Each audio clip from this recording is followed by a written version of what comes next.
Joshua Hilberling was born on May 30th, 1988, in Tulsa, Oklahoma. He was the son of Gene and Patrick Hilberling and had 5 siblings: Zach, Scott, David, Carrie, and Nikki Ross. Growing up in a large family, Joshua's childhood was lively and joyful, filled with games invented by his siblings. He was especially close to Zach, who was just 13 months younger, and they shared a strong bond, with Zach often emulating Joshua. Patrick, a veteran of the Air Force, instilled values of integrity and commitment in his children. Joshua attended Victoria Christian High School, where he excelled in sports, particularly football. He was also known for his friendly and charming personality, enjoying video games and family time.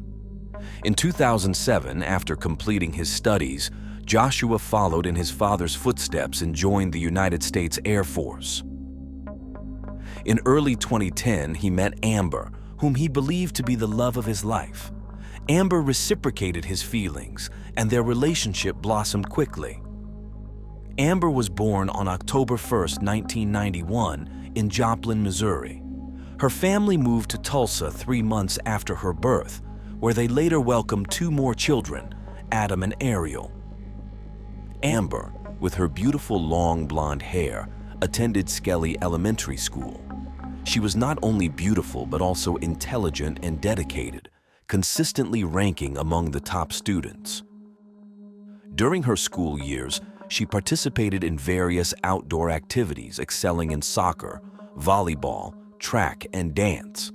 She was also a member of an American nonprofit organization that promotes and supports agricultural education. After her parents' divorce, Amber's mother remarried a well-known local surgeon. He embraced Amber as his own daughter.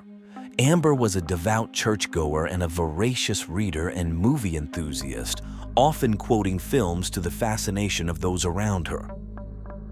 She also had a keen interest in history and wrote many eloquent poems. Amber had a passion for fashion, makeup, and shoes. When Joshua and Amber met, she was 18 and living with her mother and stepfather. Their relationship progressed quickly, and when Joshua, then 22, learned he would be stationed in Alaska in 6 months, they decided to marry so she could accompany him.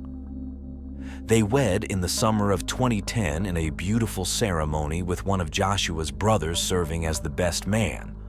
Shortly after, the newlyweds moved to Fairbanks, Alaska.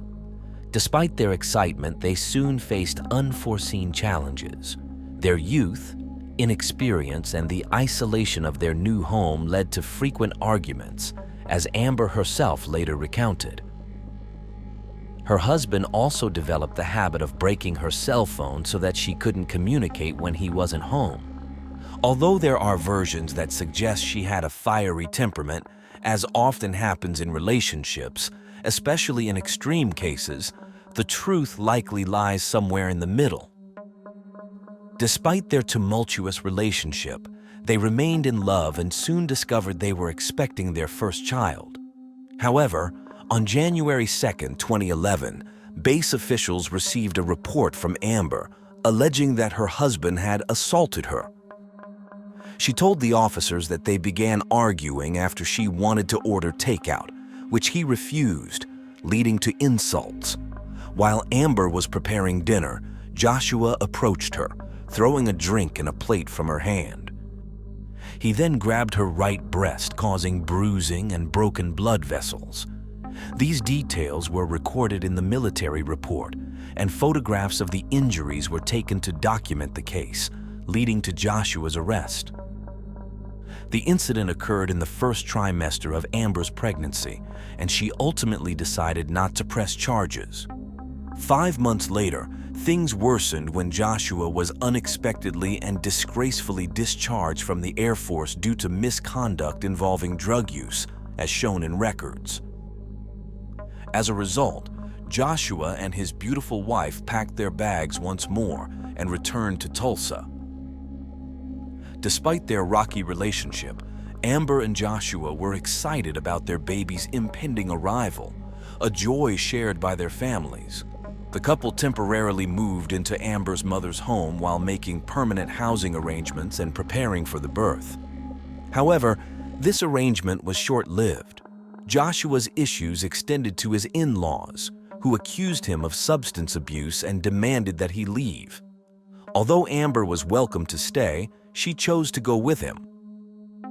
Concerned for her daughter's and grandchild's well-being, Rhonda, Amber's mother, generously allowed them to stay in one of her properties, an apartment on the 25th floor of University Club Tower, a unique 32-story cylindrical building.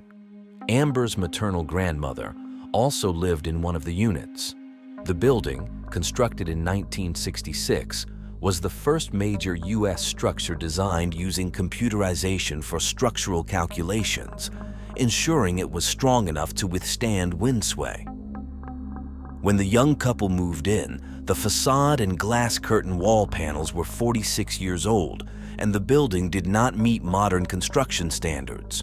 Moving there did not bring peace or relief to their marriage. The arguments continued, exacerbated by Joshua's frequent nighttime outings. He would leave Amber alone in the apartment and take the car her mother had lent them, meant for Amber's use in case of emergencies with her advanced pregnancy.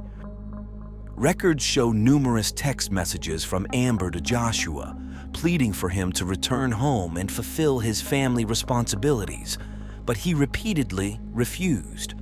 By this time, their families and friends had taken sides, each blaming the other.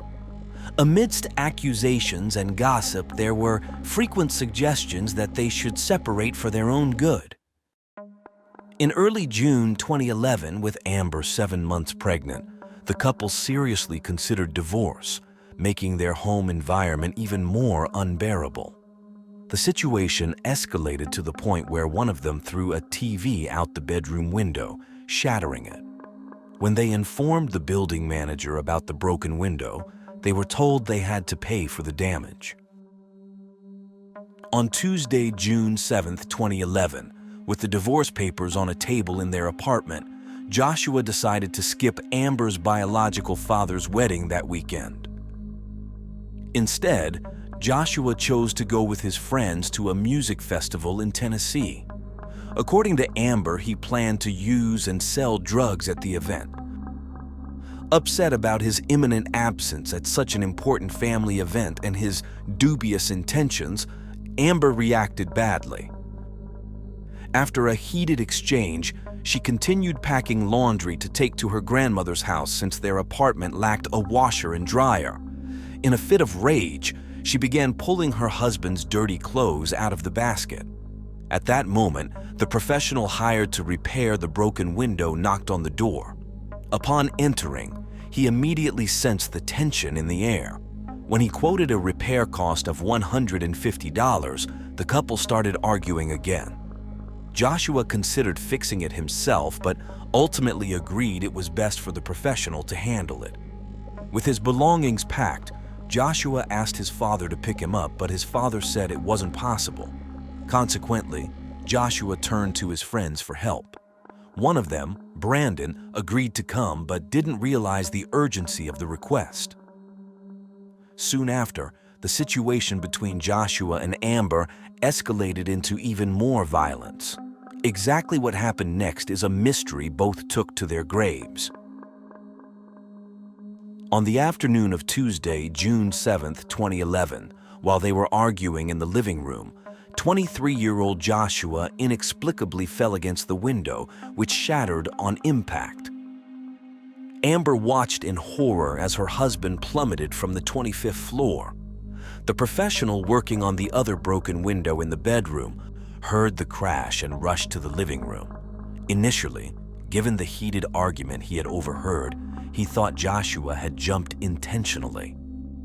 According to his later testimony, Amber was completely distraught, crying and frantically saying Joshua had fallen and needed help. She then ran out the apartment door. Across the street, Robert, a resident, was smoking a cigarette when he saw Joshua fall and land face down on the 8th floor parking garage, his head against the railing. It took nearly 3 seconds for Joshua to hit the ground, resulting in an instant death. Robert ran towards the apartment complex while the manager tried to contact Armando, the professional fixing the window. Meanwhile, Amber frantically pressed the elevator buttons to get to the 1st floor, searching desperately for Joshua. When she couldn't find him, she looked toward the 8th floor parking garage and realized what had happened. She ran to the elevator again, this time accompanied by the building manager, who urged her to remain calm to avoid causing a bigger scene. Upon reaching Joshua's lifeless body, Amber understood the gravity of the situation. Paramedics, firefighters, and authorities arrived, alerted by several neighbors. Amid tears and screams, Amber repeatedly begged them to save him, but it was clear there was nothing they could do. Amber kept saying she hadn't meant for this to happen. Although one of the firefighters heard her mention, it was never her intention for things to escalate so severely. The police escorted Amber to the Tulsa police station as a formality, to ask standard questions and try to piece together the events of that day. Amber requested to wait for her grandmother before going. At that point, the authorities were uncertain about what exactly had happened in the couple's apartment. Unbeknownst to Amber, her life was about to change dramatically, not only because she was now a widow, but in many other aspects. Once at the station, the police placed Amber and her grandmother in a room where they were alone. They were asked to remain calm as someone would be with them shortly. What they didn't realize was that the room was equipped with recording devices. Every word they spoke during that time was captured. Additionally, an on-duty officer observed all their actions in real time. Amid her utter shock, Amber tearfully told her grandmother that while they were arguing in the living room, she went to the bedroom and upon returning, she pushed Joshua towards the wall in response to his insults. He stumbled, tried to catch himself, but ultimately fell through the window. At one point, she told her grandmother that Joshua's parents were right when they repeatedly claimed that if they stayed together, she would eventually cause his death. Amber couldn't stop lamenting the fatal outcome she had caused. Her grandmother was aware that Amber's in-laws would relentlessly pursue her, so she urged her to stay strong, especially for her unborn child. Despite following her grandmother's advice to remain silent without legal representation, the police still arrested Amber as a suspect. The next day, after securing a lawyer, her mother paid the bail and Amber was released. As the investigation continued, Joshua's memorial service was held on the morning of Saturday, June 11, 2011. Instead of flowers, the family requested memorial contributions in Joshua's name. From that point on, each family accused the other spouse of violence. Amber's claim of self-defense against an abusive husband was quickly overshadowed by the aggressive public campaign launched by Joshua's relatives and friends. The media sided with the Hilberlings, portraying Amber as a mentally unstable criminal and Joshua as a gentle man driven to madness by her. Websites appeared where anonymous people called for Amber's execution, and strangers harassed her family. On August 6, 2011, while awaiting a complex and controversial trial, Amber gave birth to her son. Close friends described him as a beautiful blend of his parents. Amber and her lawyers rejected 2 plea deals offered by the district attorney's office. One deal was a 5-year prison sentence plus 15 years of probation, and the other was 7 years in prison with 13 years suspended. Amber later told a major American media outlet that she did not regret her decision, as she was confident in her innocence and willing to take any risk to prove it. These decisions led to her being tried for second-degree murder. When Amber began attending court hearings in fitted jackets, impeccably made up and sporting disheveled blonde hair, the public and press used these details to confirm their preconceived notions about her. Meanwhile, she cherished every moment with her young son, finding peace in watching him grow amidst the chaos surrounding her case, which seemed focused on her family's financial means to evade justice. On the opposite side of her, many detractors was a page created by those who believed in her innocence. Although fewer, these supporters extensively discussed on social media the records of domestic violence perpetrated by Joshua. They also posted text messages from Amber's phone, supposedly from conversations with her husband the day before his death. On September 19, 2012, Amber filed a lawsuit against University Club Tower, claiming that Joshua's death resulted from the condominium's negligence. The document alleged that Joshua's fatal fall occurred because the window did not meet the glass requirements stipulated by Tulsa's building code. 6 months later, Amber's trial commenced. During her testimony, Amber told the jury that when she entered the living room, Joshua stepped away from the window and walked toward her. It was then, according to her, that he grabbed her shoulders with both hands. Fearing the worst, she pushed him hard against the wall between the chandeliers and the TV.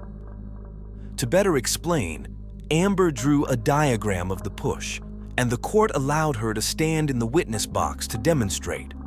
The deputy district attorney began her cross-examination, making it clear to the jury that they did not need to believe Amber intended to kill her husband to convict her of the charge.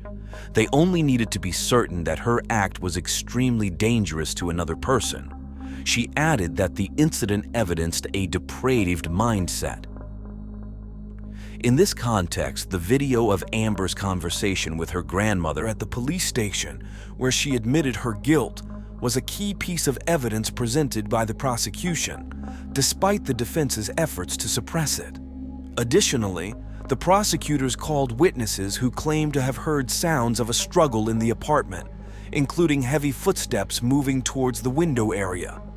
Their hypothesis suggested that Amber, despite her advanced pregnancy, had attacked her nearly 6-foot, 220-pound husband in a fit of rage, pushing him through the glass.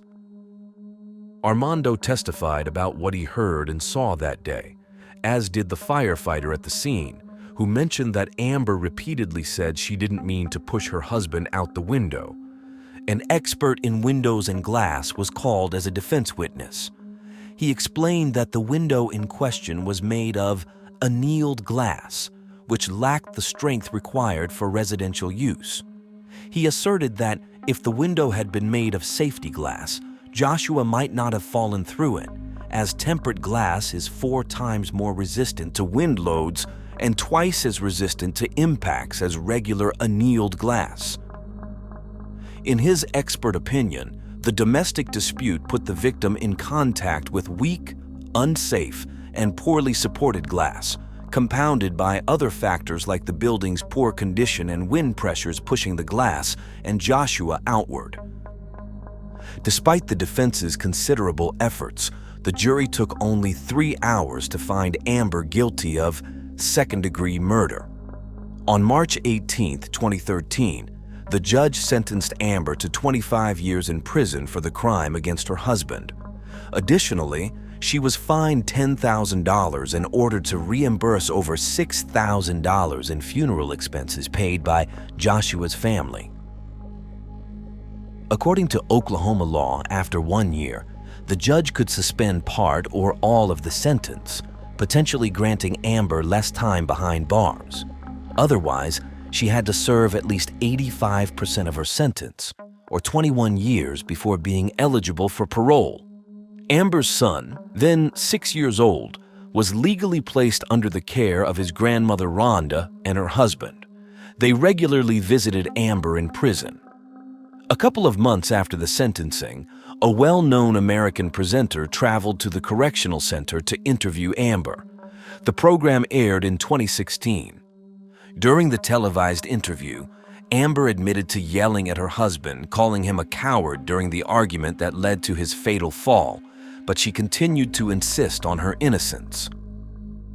The special, which included interviews with family members, police personnel, and various experts, reignited public interest in the case and the controversial verdict. The passage of time did little to lessen the controversy surrounding the story. The flame was further fanned when the state Supreme Court questioned the tactics used to prosecute Amber. Rhonda blamed the Hilberlings' high profile in Tulsa for creating and fostering certain prejudices against her daughter. Later, rumors of Amber's alleged misconduct while in custody brought her back into sensationalist headlines. The lawsuit against University Club Tower was dismissed in March 2015. Amber died in prison on October 24, 2016, at the age of 26. The coroner's report noted scars on her wrists and forearms and methamphetamine in her blood. According to the coroner, Amber had taken her own life. Later, her parents appeared on television, claiming they believed their daughter had been killed by someone else. The Oklahoma Department of Corrections was sued for failing to take reasonable measures to prevent or address the conditions that led Amber to such a drastic decision while in custody. The lawsuit, filed by her heirs in Oklahoma County District Court, sought $75,000 in compensation. A spokesperson for the prison system stated that the agency does not comment on pending litigation. The outcome of that lawsuit, if any, has not been disclosed. Rhonda, Amber's mother, later remarked that despite the tragic end that no one in the family desired, her daughter had finally found peace. She also announced that she would ensure her grandson had a fulfilling life. This case highlights the severe issue of domestic violence in the United States. The Hilberlings had reported each other to the authorities multiple times, showing injuries that confirmed their claims. However, they failed to end their toxic relationship, leading to a doubly tragic conclusion.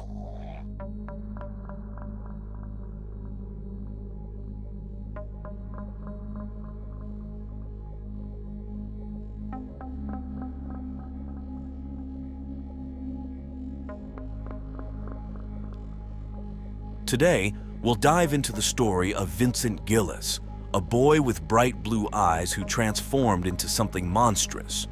But what goes on in the mind of a psychopath? Scientists have been trying to crack this mystery for years. Research suggests that psychopaths aren't necessarily more intelligent or misguided geniuses.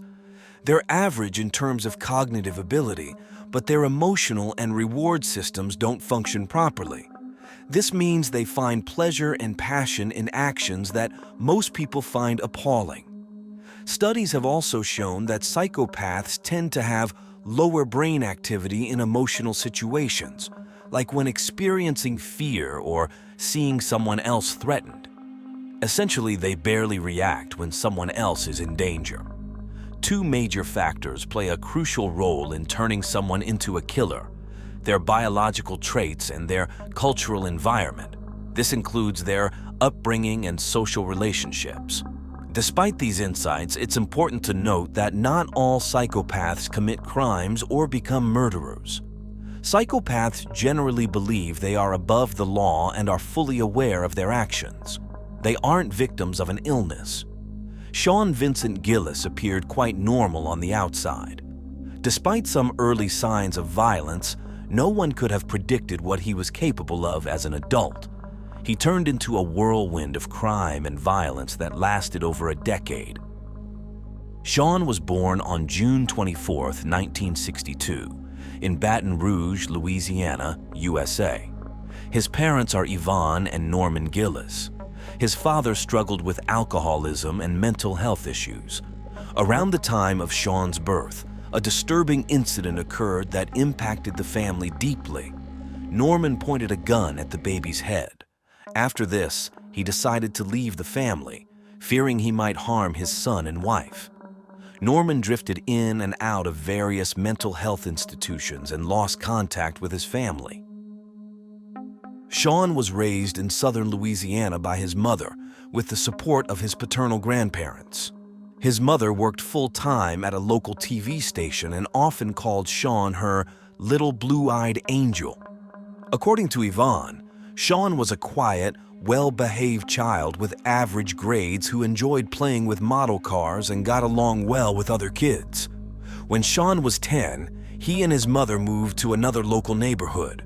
Some neighbors thought Shawn was a bit rough with other children. They lived in a small ranch-style house in a quiet, middle-class neighborhood. Shawn attended Catholic schools where he met one of his best friends, John Green.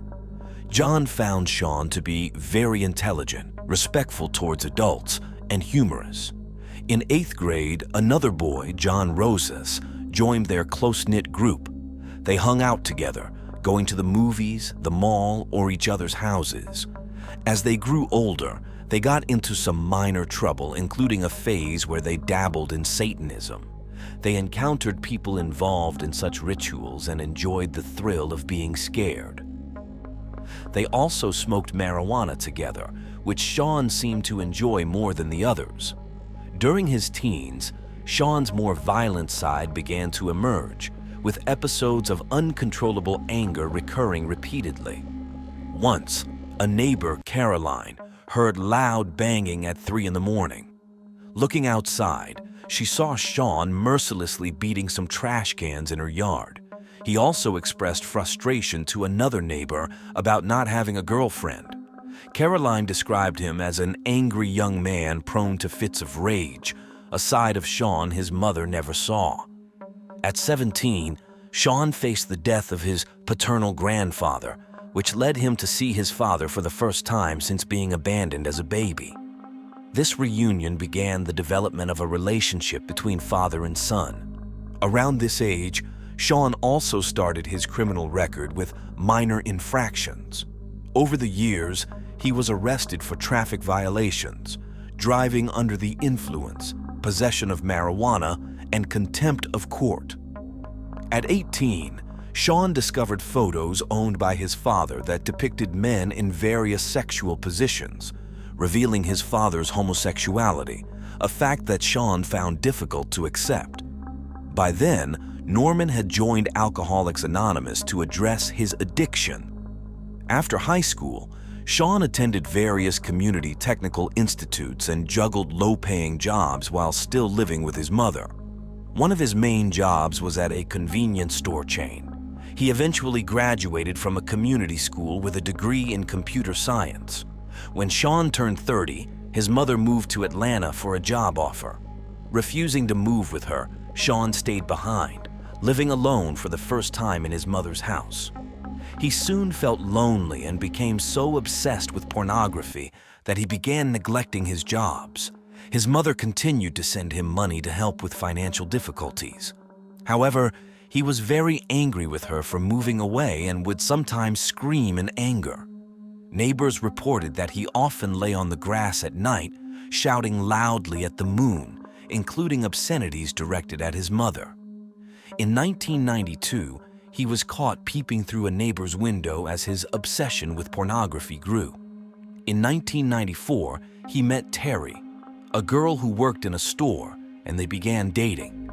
Her best friend introduced them, highlighting their shared interests in science fiction, the TV series Star Trek, and collecting memorabilia. To her, Shawn was like a teddy bear, someone you'd bring home to meet your mother. While Terry didn't find Shawn extraordinary, she valued his kindness and thoughtfulness. The only downside for her was his fondness for drinking. After their first date, a peculiar incident occurred. During an argument, Terry slapped him and Shawn started crying. She immediately reassured him that it wouldn't happen again. After overcoming this incident, they established a stable relationship and moved in together into Shawn's house a year later. Terry mentioned that Shawn didn't believe in sex. He once told her that he had been taught it was something unpleasant and to be avoided. The same year he met his girlfriend, Shawn began a crime spree that lasted nearly a decade.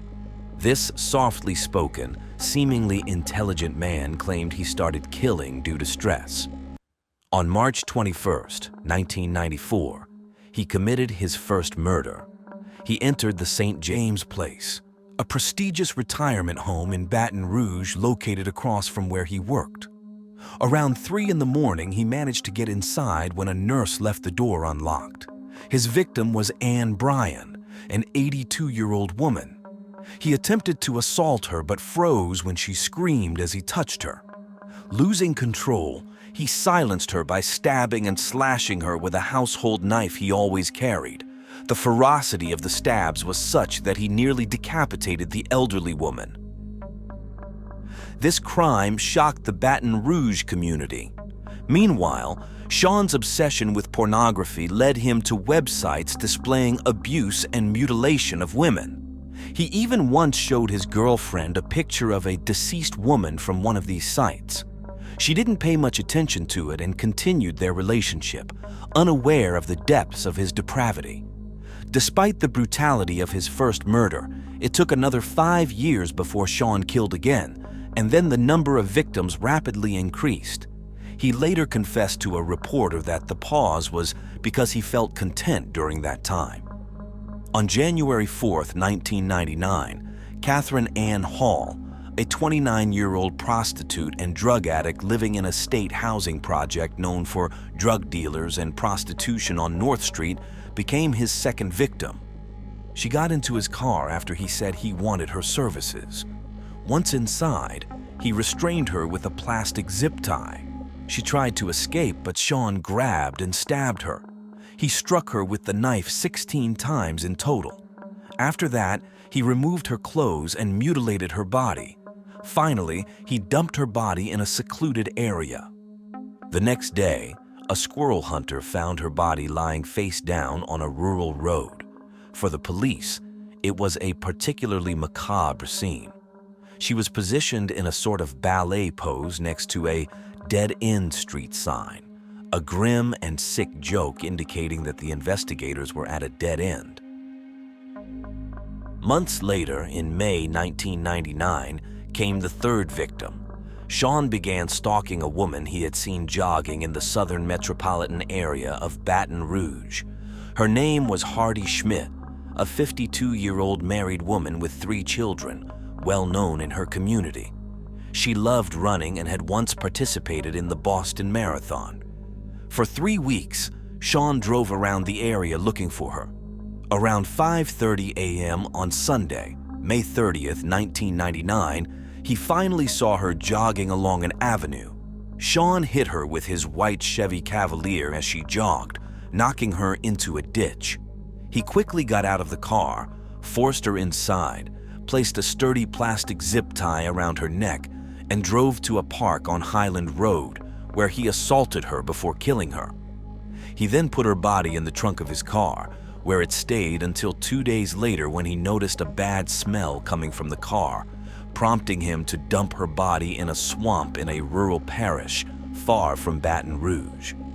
A cyclist eventually found her body. From then on, Shawn committed seemingly unconnected murders, which prevented authorities from even realizing they were happening. He mercilessly murdered women by strangling them with a plastic zip tie after assaulting them. He would often cut them up, dismembering them, a dark and utterly evil practice. On November 12, 1999, he claimed his fourth victim, Joyce Williams, a 36-year-old prostitute. He took her to a sugarcane field beside the Mississippi River and strangled her with a plastic zip tie. Then he took her to his house to complete his gruesome ritual, and for the first time, he consumed the human flesh of a victim. After the murder, he left the body in the trunk of his car and went to pick up his girlfriend from work. Later that night, he dumped the body in a secluded area. It was not found until a month later. His next victim was Lillian Robinson, another 52-year-old prostitute whom he attacked in January 2000.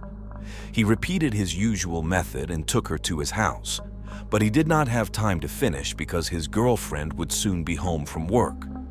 However, he did commit necrophilia. He then abandoned her body in the largest swamp in the United States, located in central southern Louisiana. In March, almost 2 months later, the corpse was discovered by some fishermen. In October, 38-year-old prostitute Marilyn Nevels became his next victim. He killed her in the same way as the others, and after bringing the body to his house, he showered with it before leaving it on top of a levee, unhidden about 3 miles from his home near the Mississippi River. The decomposing body was found on October 31st by a man walking in the woods. Shawn did not kill again until October 2003, 3 years later, when he took the life of 45-year-old Johnny Mae Williams. He picked up a divorced mother of 3 who was also a prostitute and drug addict. Shawn knew her well as she had cleaned his house several times over about 10 years. He took her to a remote area where he beat, abused, and strangled her, then mutilated her body with a knife. He took her hands as a souvenir. He left the body exposed on top of an embankment after positioning it in various poses to take photographs. When it was found, the body was so mutilated that East Baton Rouge's police commented that it was barely recognizable as a human being. Her legs had numerous cuts on the front and back. Despite finding the bodies of his victims, no weapons, witnesses, or current fingerprints were ever found. The police had no leads that could direct them to the killer, which left Shawn free to continue his dark deeds. 2 serial criminals were operating in the area. In 2003, after nearly 11 years since his first crime, Shawn's luck began to change. On May 27, 2003, Derek Todd Lee, another serial killer active in the Baton Rouge metropolitan area who had taken the lives of 7 women since 1992, was arrested. Shawn admired this criminal, even keeping newspaper clippings about his crimes, aspiring to surpass him. With Lee's capture, the police started paying closer attention to unresolved cases involving women. When some of these crimes could not be linked to Derek, investigators began to suspect that another serial killer might have been operating simultaneously. Then, in February 2004, Shawn committed what would be his 8th and final murder. He killed 43-year-old Donna Bennett Johnston, who had become a prostitute due to her drug addiction. She was heavily intoxicated, making it easy for him to lure her into his car. He took her to a secluded spot near his house. Unable to defend herself, Donna was abused and then strangled with a plastic wrap, like his previous victims. According to Shawn, she became unconscious within seconds and then died. Her last words were, "I can't breathe." After killing her, he placed the body on the grass, removed all her clothes, and mutilated her body horrifically, committing cannibalism and cutting out a butterfly tattoo she had. Donna's body was discovered on February 27, 2004, in a canal south of Louisiana State University. It was, for many, Shawn's most gruesome and sordid murder. Crucially, Donna had fought against her attacker, as evidenced by the DNA found under the nails of her right hand. Unfortunately, there was no match in the police records, but it was the same DNA found on 2 other bodies previously discovered, those of Catherine Ann Hall and Johnny Mae Williams. However, a tire print found near Donna's body proved to be Shawn's undoing, and a stroke of luck for the investigators, who had until then had little to go on in the case. The police established a special task force to thoroughly investigate the deaths of Donna, Johnny, and Catherine, along with other similar unsolved murders. Highly specialized experts were dedicated to this effort. Detectives took photos and made casts of the Goodyear tire tracks, which were fortunately quite distinct. These tracks were linked to a unique set of tires, and Louisiana's State Crime Lab was able to determine their make, model, and type. They further narrowed down the possibilities when they discovered that this particular tire was only manufactured over a 3-year period that ended in 2003. Only 200 of these tires were sold in the Baton Rouge metropolitan area. Local authorities collaborated with Goodyear stores to track down those who had purchased this particular type of tire in the area. Investigators then conducted DNA tests on these individuals, including Shawn. The aim was to compare their DNA samples with the evidence found on one of the victims' bodies. On April 28, 2004, it was Shawn's turn to provide his DNA sample for the test. He was the 26th person on the list of buyers. A police agent questioned him at his home to request the sample, which Shawn provided without any issue. However, his responses raised suspicions. He mentioned knowing Johnny because she had cleaned his house several times. He also explained that his vehicle's tire tracks were found near where Donna's body was discovered because he had stopped there to urinate. Lastly, he made a bizarre comment about finding blood in his car, claiming it was from a time when Johnny had a heavy menstrual period while he was driving her somewhere. The detective was convinced he was dealing with the right man, but had to let him go that night while waiting for the DNA test results. Eventually, the test confirmed the detective's suspicions. He was indeed the murderer. The following day, April 29, 2004, a special task force returned to the house and arrested Shawn for murder. As he was being handcuffed, he looked at Terry and simply said, "I'm sorry." One of the officers approached Terry and asked if she knew she had been living with a serial killer. Her world collapsed that night. Shawn had been her partner for 9 years. It was unbelievable what was happening. Later that same day, Shawn confessed to his crimes while the police executed a search warrant at his house, leading to astonishing discoveries. Detectives found 45 digital photographs on his computer that showed the mutilated body of Donna, as well as the corpse in the trunk of his car. They also uncovered photos of other victims. The authorities seized 8 saws, including one for cutting metal, several knives, a machete, plastic zip ties, a 14-inch bayonet, a wooden bludgeon, 6 pocket-sized Playboy magazines, and newspaper clippings about Derek Lee's last victim. One of his computers also contained files on murders and necrophilia. Additionally, several books on both fiction and nonfiction about serial killers were confiscated. Shawn confessed to his murders with a mix of pride and sadness for what he had done. He expressed regret for deceiving people, but admitted he would do it again, and that if released, he would find someone before nightfall. I'm sorry I hurt people. But I would do it again. In May 2004, FBI agents interviewed Shawn. His darkest side emerged. During the conversation, he told the officials that he was playing a chess game with them as they investigated each of the crime scenes. He used TV news to strategize his next move and assess whether he was winning the game. He claimed he was the chess master then and they would never win.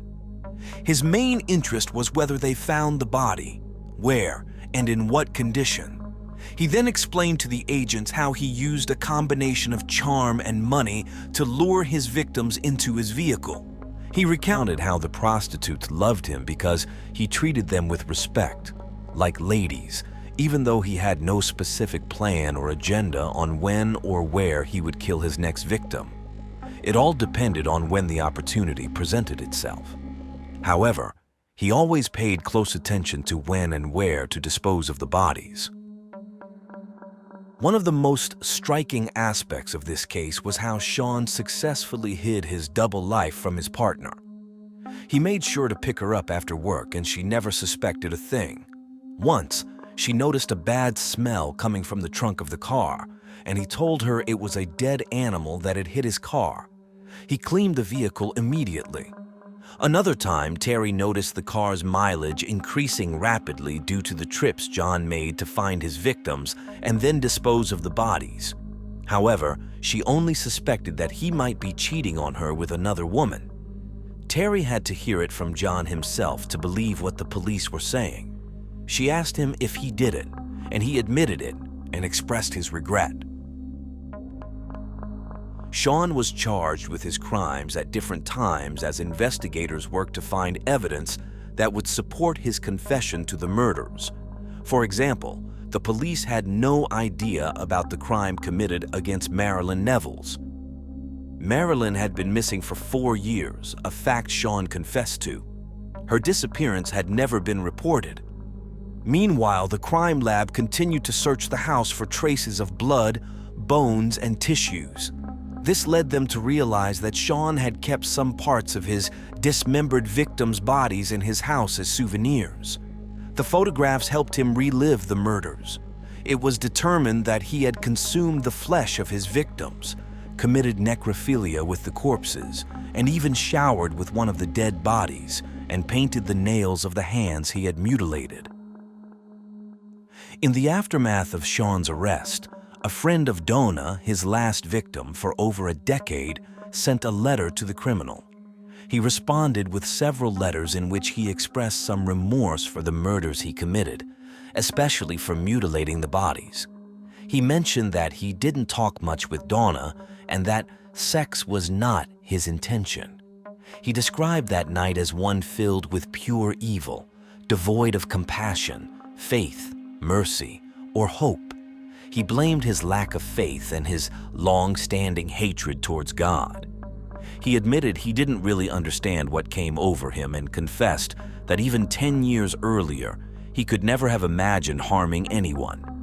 He described it as a mystery why he did those things to the corpse, and something deep in his subconscious told him he needed those macabre actions. He also stated that sometimes he committed the murders without knowing what he was doing. In another part of the letter, he expressed deep regret for killing those women. In the end, he showed repentance and stated he did not want to die, but that was up to the Almighty.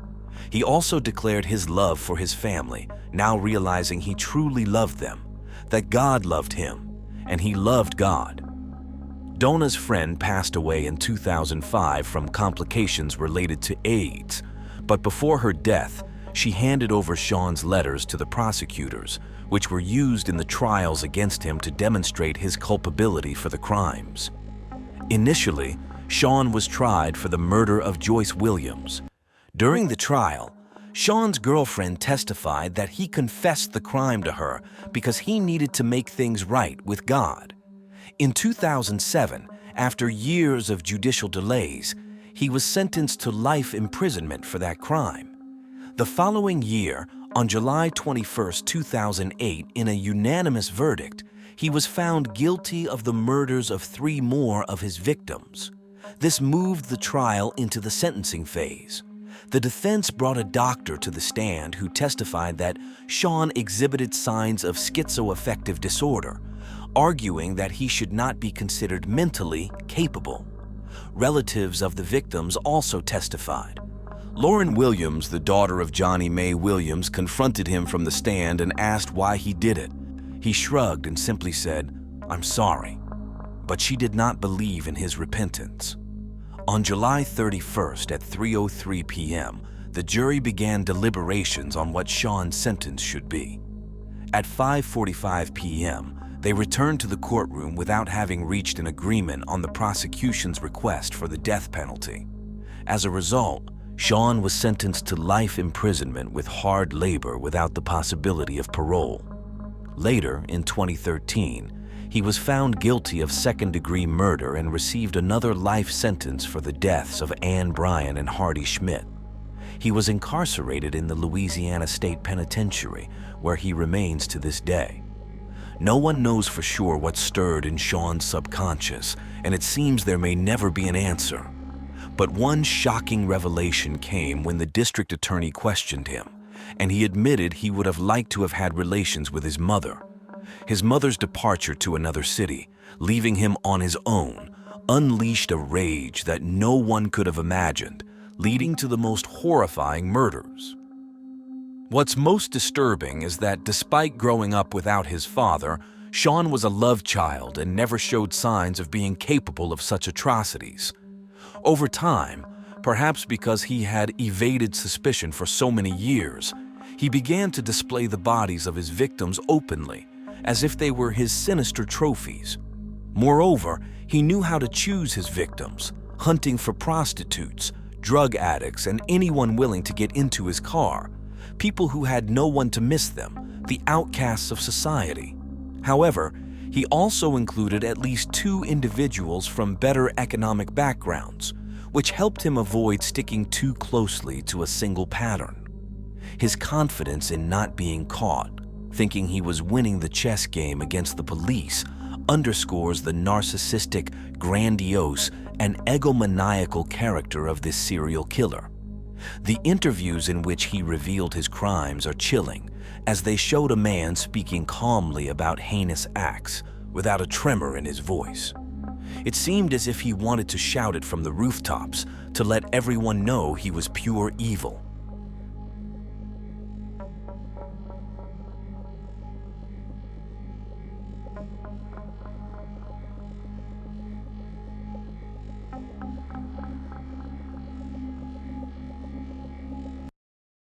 On July 28, 2018, the police arrested Christina, Angelina, and Maria Kachaturian, but nobody could foresee the wave of public outrage that would follow, dividing public opinion in Russia, reminiscent of the polarization seen in the O.J. Simpson case in the United States. The story of the Kachaturian sisters and their father, Mikhail, began in Azerbaijan, where Mikhail was born in 1962 into a conservative Armenian family deeply rooted in the Orthodox Church and Caucasus traditions. However, history forced them out of their homeland. In February 1988, the Supreme Soviet of the Nagorno-Karabakh Autonomous Region called for unification with the Armenian SSR, a move that sparked protests and violence in Azerbaijan and Armenia, leading to ethnic clashes in Baku, with Armenians like Mikhail's family fleeing the violence. Mikhail and his family escaped to Moscow, planning to move to America, but family issues delayed their plans, and they stayed in the Russian capital. There, in 1996, he met Aurelia Dunduk, who became his wife and the mother of his children. However, their marriage was far from blissful.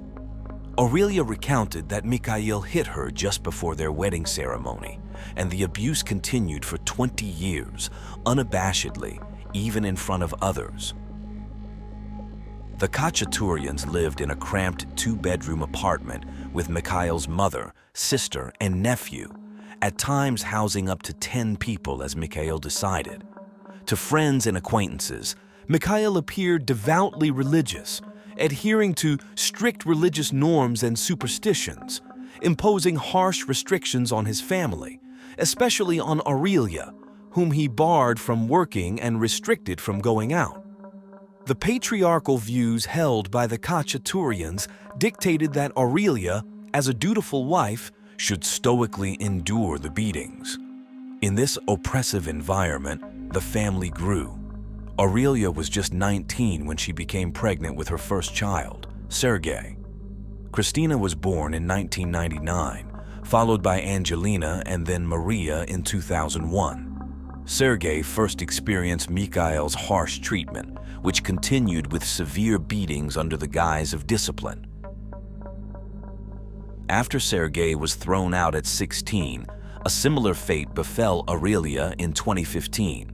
Mikhail kicked her out, forbade her from seeing their daughters, and threatened her life if she tried to contact them. Terrified, Aurelia stayed away, knowing all too well her husband's violent nature. Over 20 years, she suffered abuse and sought police help to no avail. In desperation, she even harmed herself with a knife, but still received no aid. With Aurelia and the eldest son gone, Mikhail's violence intensified towards his daughters, burdening them with unbearable tasks, regular beatings and cruel treatment, including forced intimacy. He demanded their constant availability, summoning them with a bell at any hour to serve him, fetching water, food, or whatever he demanded, asserting his dominance and control to the extreme. Furthermore, he subjected them to sexual abuse whenever he chose. Following these events, in 2016, Christina, one of the sisters, attempted to take her own life but was resuscitated by doctors. He isolated the girls, negatively affecting their schooling. Maria and Angelina, who were in the same grade, were rarely allowed to attend school in recent years because their father forced them to stay home. The sisters later reported that their father constantly threatened them with various weapons and even installed a camera to watch them when he was away from home. In a shocking example of the mental torment they endured, he forced them to eat the family dog's hair. Shockingly, all this happened in the 21st century, in plain view of neighbors, teachers, and the girls' friends and parents who witnessed Mikhail's violent behavior. Yet, except for the school psychologist who tried to discuss their family situation, the community and school staff chose not to intervene, offering no significant support, a stance not uncommon in Russia. In a broader context, in 2017, under pressure from the Russian Orthodox Church and traditionalists, the parliament passed the slapping law, decriminalizing domestic violence and reducing it to an administrative offense. Thus, it was unsurprising when the psychologist's attempt to discuss the matter with Mikhail was cut short by threats, as he guarded his family affairs closely. By 2018, the Kachaturian sisters were virtually imprisoned in their home, suffering their father's physical and psychological abuse, a reality unknown to their mother and brother but easily deduced from their prior experiences. Tragically, these abuses were normalized by their grandmother and the paternal family, who believed Mikhail was protecting them to ensure they lived honorably. On the night of July 27, 2018, after returning home from medical treatment, 57-year-old Mikhail became enraged over extra expenses and the disorder in the apartment, which he had demanded his daughters manage. He called them one by one, scolded them in a room, and sprayed pepper spray in their faces, causing Christina to faint from a severe asthma attack. After punishing his daughters, Mikhail went to sleep on a couch. At that moment, Angelina and Maria decided they could no longer endure the abuse. One night, while their father slept on the couch, 18-year-old Angelina quietly approached and struck him in the head with a hammer. Then, 17-year-old Maria wounded him with a sharp household object he often used to threaten them. Despite their efforts, Mikhail, strong as he was, woke up and tried to fend them off and escape the apartment. Hearing the commotion, 19-year-old Christina, the eldest sister, grabbed the same can of pepper spray her father had used and sprayed him in the face to stop him from catching one of her sisters. Amid the family struggle, Angelina took the sharp weapon from Maria and dealt the final blow to their father, who had tormented them for so long. Minutes later, the three girls made cuts on their arms to simulate defensive wounds, as if their father had attacked them. They then called the police and an ambulance.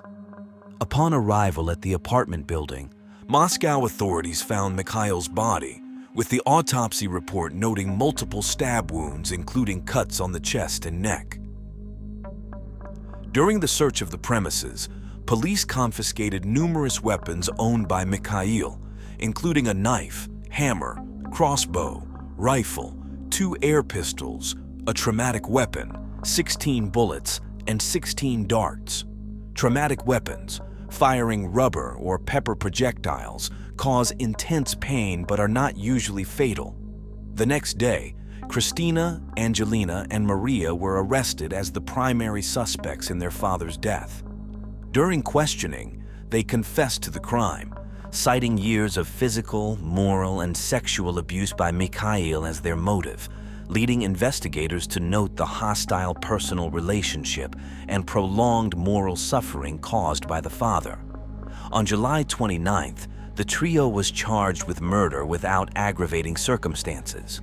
the sisters Christina, Angelina, and Maria Kachaturian labeled their father a sex-addicted villain who systematically subjected them to cruel and inhuman treatment and used them as slaves for years. During the investigation, they revealed that he had sexually assaulted all three sisters and forced them into incestuous relations against their will.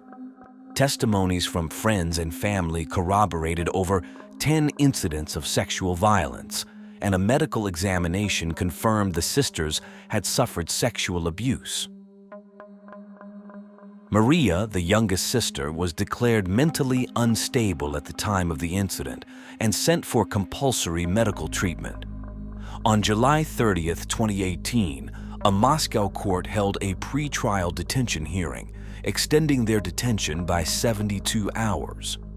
During the proceedings, the charges were escalated from simple murder to murder under the Russian Penal Code, indicating a harsher expected sentence. On July 31st, representatives from Moscow's Public Monitoring Commission visited the sisters, who reported that their legal rights had been violated post-arrest. They were not informed of their rights, nor provided with legal counsel during questioning. In early August, the investigation proceeded with weapon examinations and interviews with the sisters' acquaintances. Surveillance footage from the Kachaturian home was also reviewed, and a crime scene reenactment was conducted. Prosecutors concluded that the sisters acted in concert, with the youngest, Maria, striking their father at least 35 times with a sharp object. However, their defense lawyers argued for their innocence, emphasizing the constant life-threatening environment imposed by their father, which left them isolated and desperate. On August 2nd, Moscow's court extended their pre-trial detention by 2 months. 4 days later, the Central Office of the Investigative Committee took over the case. Russia's Human Rights Commissioner deemed the judicial decision excessive, prompting an appeal from the defense. While in detention, the sisters had the opportunity to study and speak with a psychologist, providing them with support previously denied by their father. By mid-August, the investigation acknowledged Mikhail's immoral actions and confirmed the psychological and sexual abuse.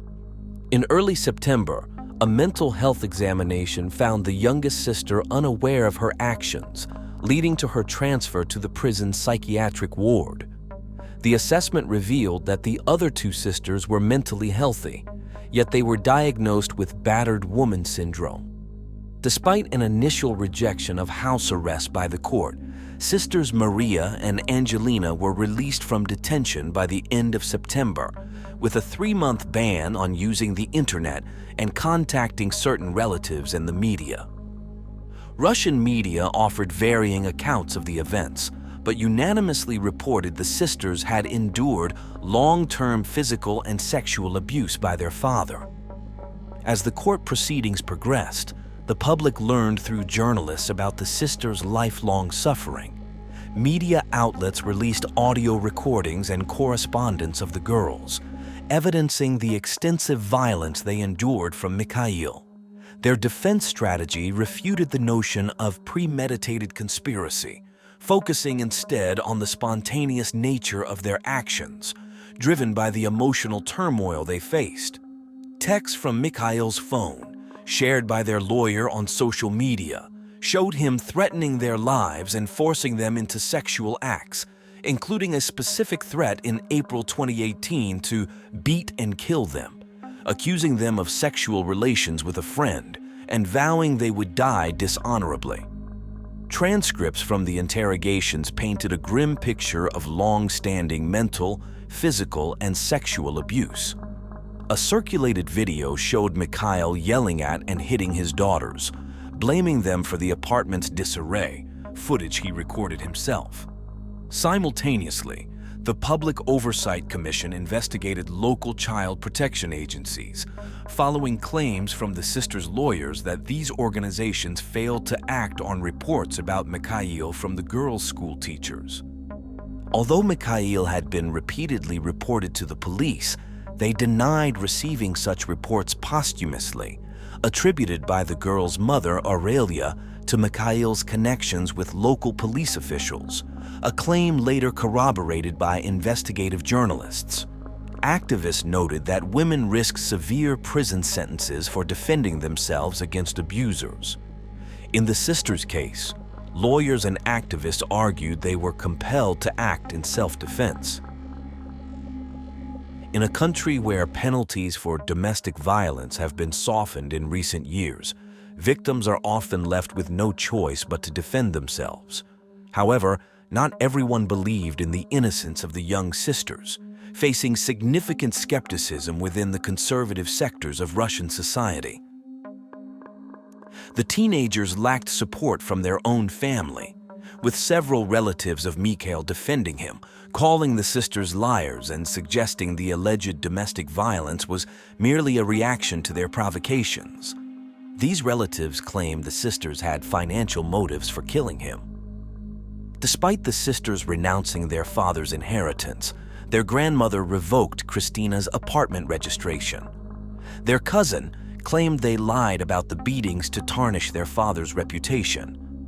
An aunt, sister of Mikhail, asserted there was no evidence of sexual violence, citing medical tests supposedly proving two of the sisters were virgins, and insinuated that the third sister had a secret boyfriend. The Kachaturian sisters' case sparked widespread public outcry and was extensively debated on state television.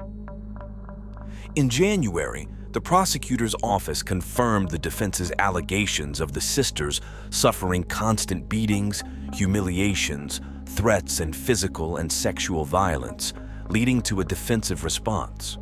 Prosecutors then instructed the investigative committee to reclassify the case from premeditated murder to necessary self-defense. One of the lawyers told the state news agency that this reclassification would likely end the criminal investigation against the sisters, who faced up to 20 years in prison for premeditated murder. However, in a surprising twist, the prosecutor who initially recommended downgrading the case confirmed in March that premeditated murder charges would be pressed against the sisters, with no explanation for the drastic change. On June 14, 2019, the charges were elevated to premeditated murder, with penalties ranging from 8 to 20 years. The prosecution cited the father's violent actions as the murder motive. In response, the lawyers appealed to the head of the investigative committee, insisting on recognizing self-defense as the primary motive. Investigators sought to extend the sisters' ban on internet use, communication with relatives, and media statements for another month. This ban was extended until July 28th and further prolonged. The case, widely covered by the media, led to large-scale public protests and support demonstrations in Moscow, St. Petersburg, and other cities, with activists demanding the reclassification of the case. The sisters gained support from celebrities and journalists, highlighting the significant public backing and outcry against the perceived injustices they faced. However, the march supporting the sisters faced opposition from male activists of a conservative Russian organization, which viewed the young women as cold-blooded criminals. 4 individuals were detained for causing disturbances, 3 of whom were men from this conservative group. Critics, meanwhile, pointed to the sisters' seemingly carefree images on social media. Initially, public pressure seemed to influence the case, leading to an early defense breakthrough on July 11th, with the investigative committee planning to posthumously charge Mikhail for torture, sexual violence, and forced sexual acts. However, by the end of 2019, despite evidence of abuse by their father, the investigative committee announced premeditated murder charges, arguing the attack was planned, evidenced by the sisters coordinating the assault while their father slept and allegedly preparing the weapon beforehand. The sisters' lawyers countered that Russian penal law allows for self-defense not only during immediate aggression, but also in ongoing crimes. A 2019 survey found that 47% of Russian women and 33% of Russian men felt the sisters' actions were justified. In early 2020, the Deputy Prosecutor General refused to sign the accusation against the sisters, suggesting the charges should be reclassified as necessary self-defense. Although investigators objected, the General Prosecutor ordered further psychological and psychiatric assessments. By May 13th, additional investigations were completed and the murder charges were re-evaluated. In July, the General Prosecutor approved the indictment, leading to the trial's commencement in Moscow on July 31st. The older sisters, Christina and Angelina, were tried together, while Maria, a minor at the time of the crime, was charged after turning 18. At the trial's start, the prosecution sought a communication ban on the accused for at least 6 months. The sisters were restricted from accessing the internet, speaking to the press, contacting trial participants, and joining public events like demonstrations supporting them. In August 2020, the Moscow City Court approved a jury trial for Christina and Angelina's case. Maria was declared unfit for trial, with an expectation that prosecutors would seek medical treatment for her in a separate proceeding. Amid this complex legal situation, with 3 accused, 2 separate trials, and conflicting legal opinions, a significant twist occurred. On December 4th, 2020, Moscow's court ruled the investigators' refusal to initiate criminal proceedings against Mikhail Kachaturian illegal, mandating the start of legal actions against him. Following this, in early February 2021, the Moscow City Court sent Angelina and Christina's case back to the prosecutors, pending legal assessment of their father's actions.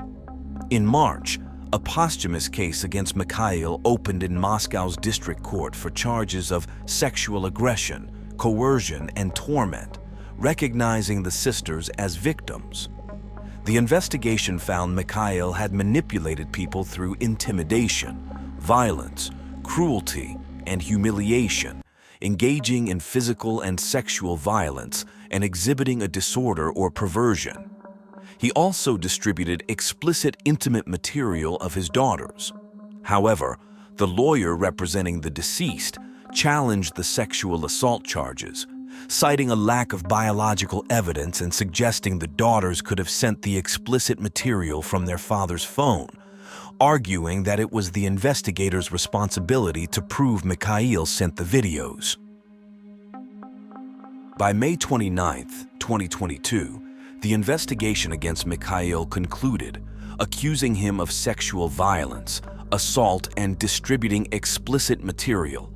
The trial unearthed horrifying details, including forcing his daughters to dig their own graves, highlighting the severe physical and mental harm inflicted on them. This development paved the way for the potential exoneration of the 3 sisters. After a lengthy legal battle, they were finally recognized as victims, offering them a glimmer of hope for regaining their freedom, as their crime might be reclassified as self-defense. However, a definitive ruling in Mikhail's trial has yet to be issued. As of April 2024, Christina and Angelina were still under house arrest, awaiting the conclusion of their father's trial. Women's rights advocates argue that the sisters should receive psychological rehabilitation rather than prison sentences. The possibility of dropping charges against all sisters has emerged following a new psychiatric evaluation, which revealed that all of them were suffering from post-traumatic stress disorder at the time of the incident. While the Kachaturian sisters await their verdict, their defense lawyers hope their case will be reconsidered by the judiciary and set a precedent in Russian law for the self-defense of abuse victims. The case has sparked significant public outcry and has been a hot topic on Russian television for months, focusing on the abusive father's death and the Moscow police's criticized role for not acting against Mikhail following his ex-wife's reports of physical violence. It was exposed that law enforcement often treats domestic violence as a family issue, providing little to no support to the victims.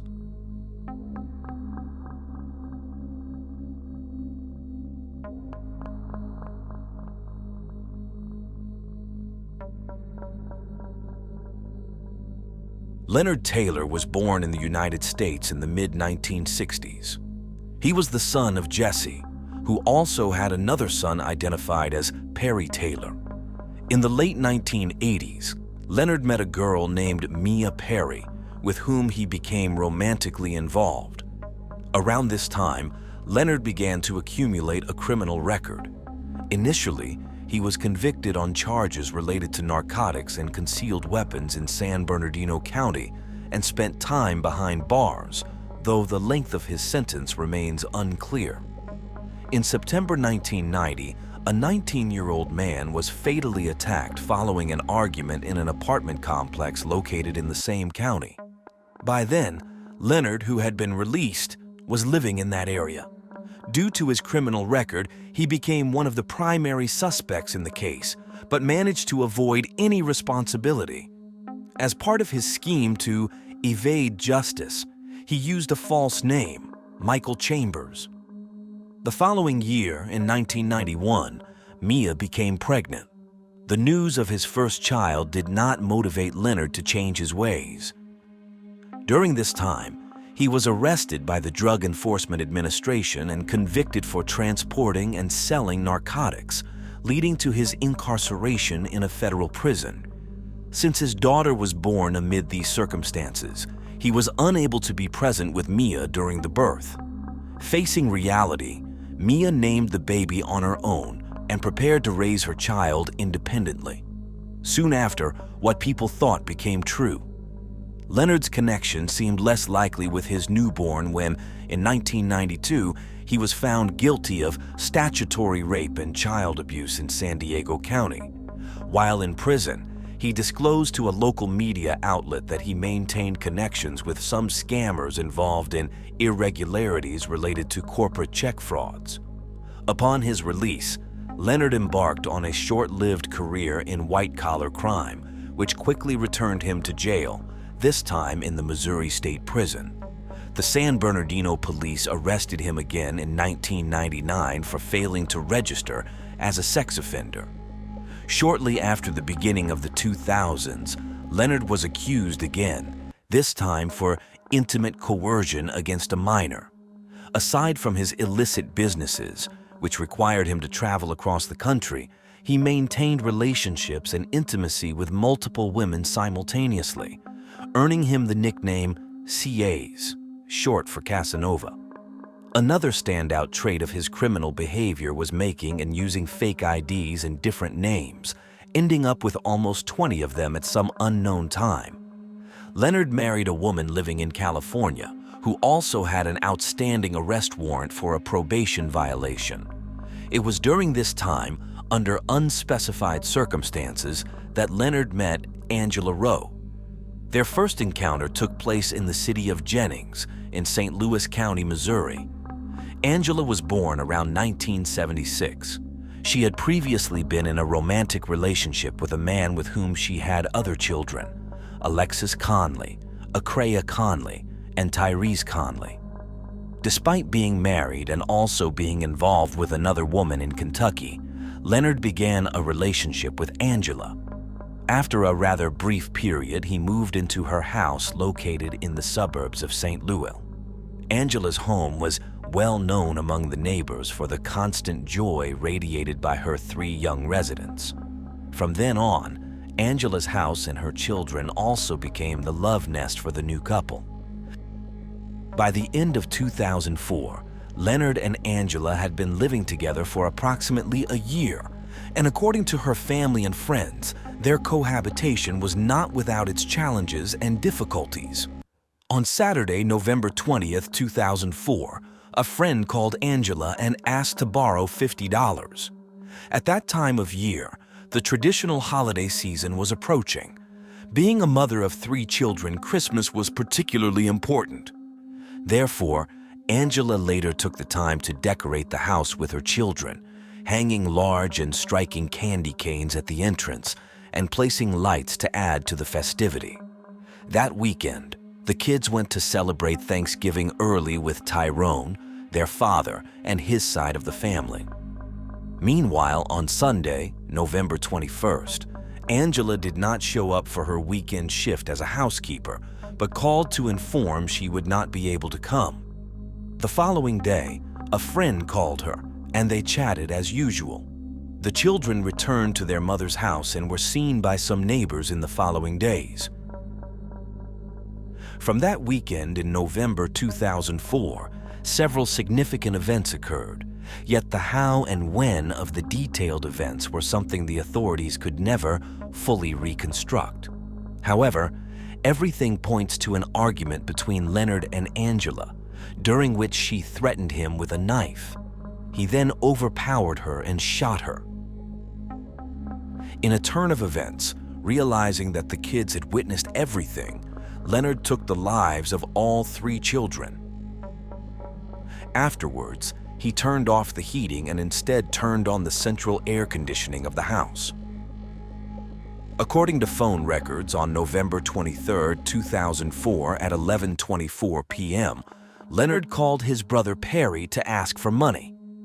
It is believed that during their conversation, he confessed to what had happened, adding that things had gotten out of control and that it wasn't what he wanted, but it happened. On the same day, Angela's friend called the house phone repeatedly without getting an answer. A few hours later, at 12:05 p.m. on Wednesday, November 24th, she tried again without success.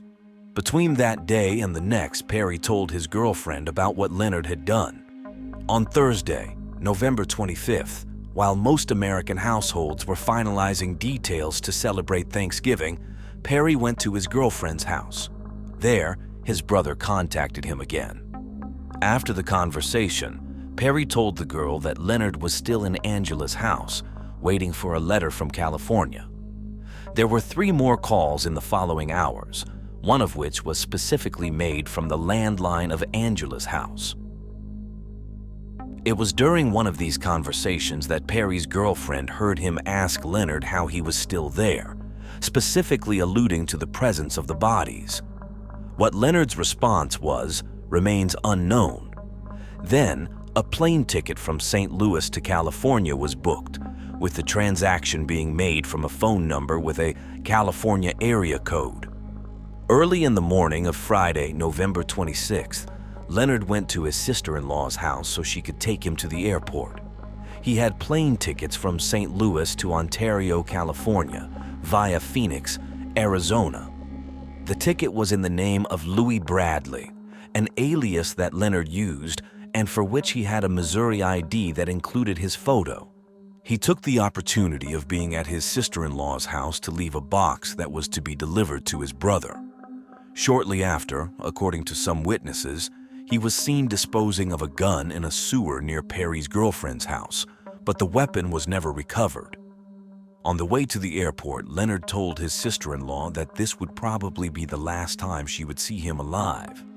Then, to elaborate on this strange notion, he added that some people were trying to kill him and that she should not pay attention to things she might hear about him. Cameras recorded Leonard that Friday morning passing through the security area at St. Louis International Airport. He was wearing dark pants, a pink shirt, and a cream-colored hat, carrying 2 black bags. Shortly after, he headed to Gate 16 to catch the 8:10 Southwest Airlines flight to Ontario. Meanwhile, Angela's friend continued calling throughout those days until November 27th, never receiving a response. On the other side of the country, between Saturday and Sunday, Leonard finally met up with his wife.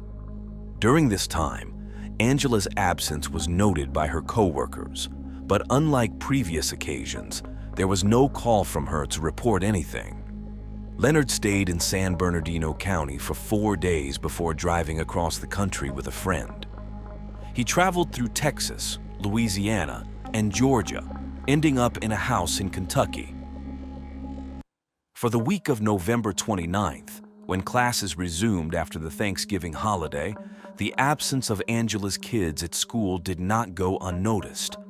Then, with considerable concern over Angela's prolonged silence, her family asked the police to check on the woman and her 3 children. Thus, on December 3, 2004, police officers were sent to the small brick house in the suburbs of St. Louis.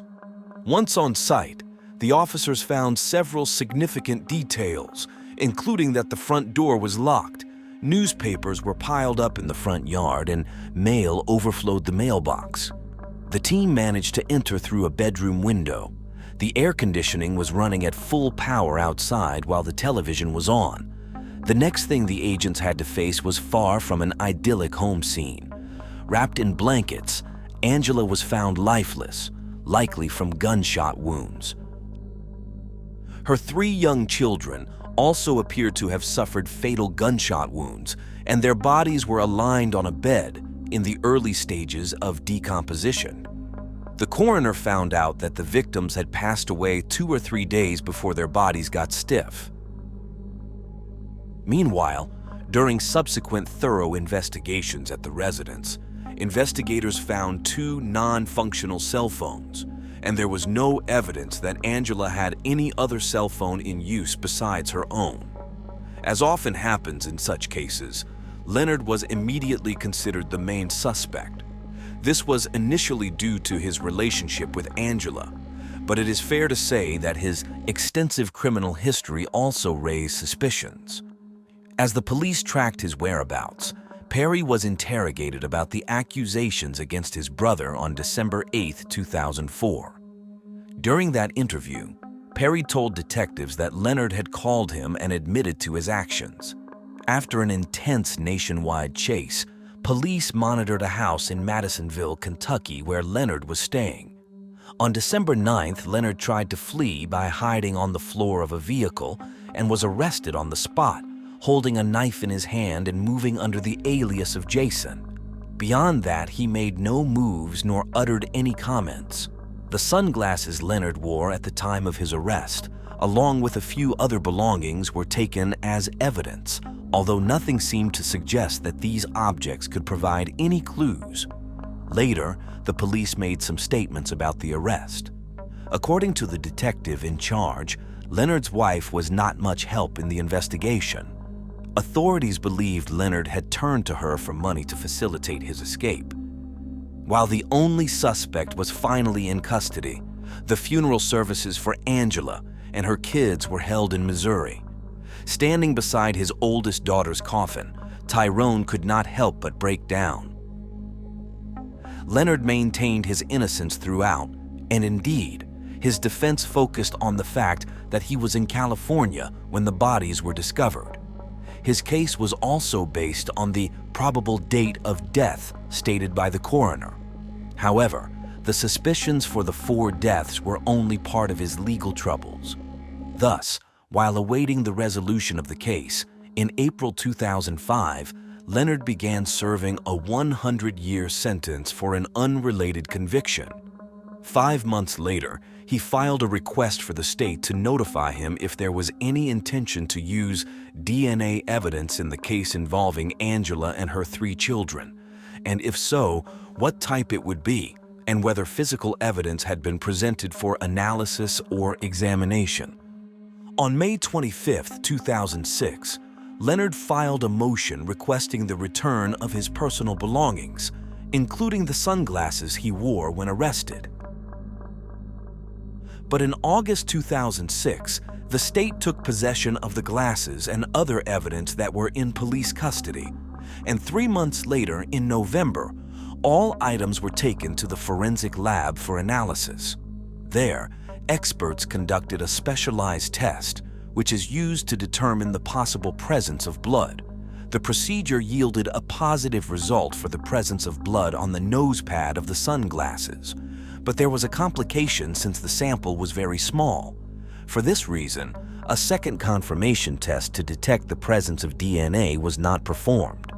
Between the end of that year and the beginning of 2007, the stain was subjected to DNA testing, but due to its size, the professional in charge could not obtain a complete genetic profile.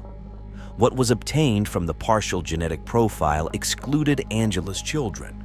However, the presence of her DNA could not be ruled out from the study.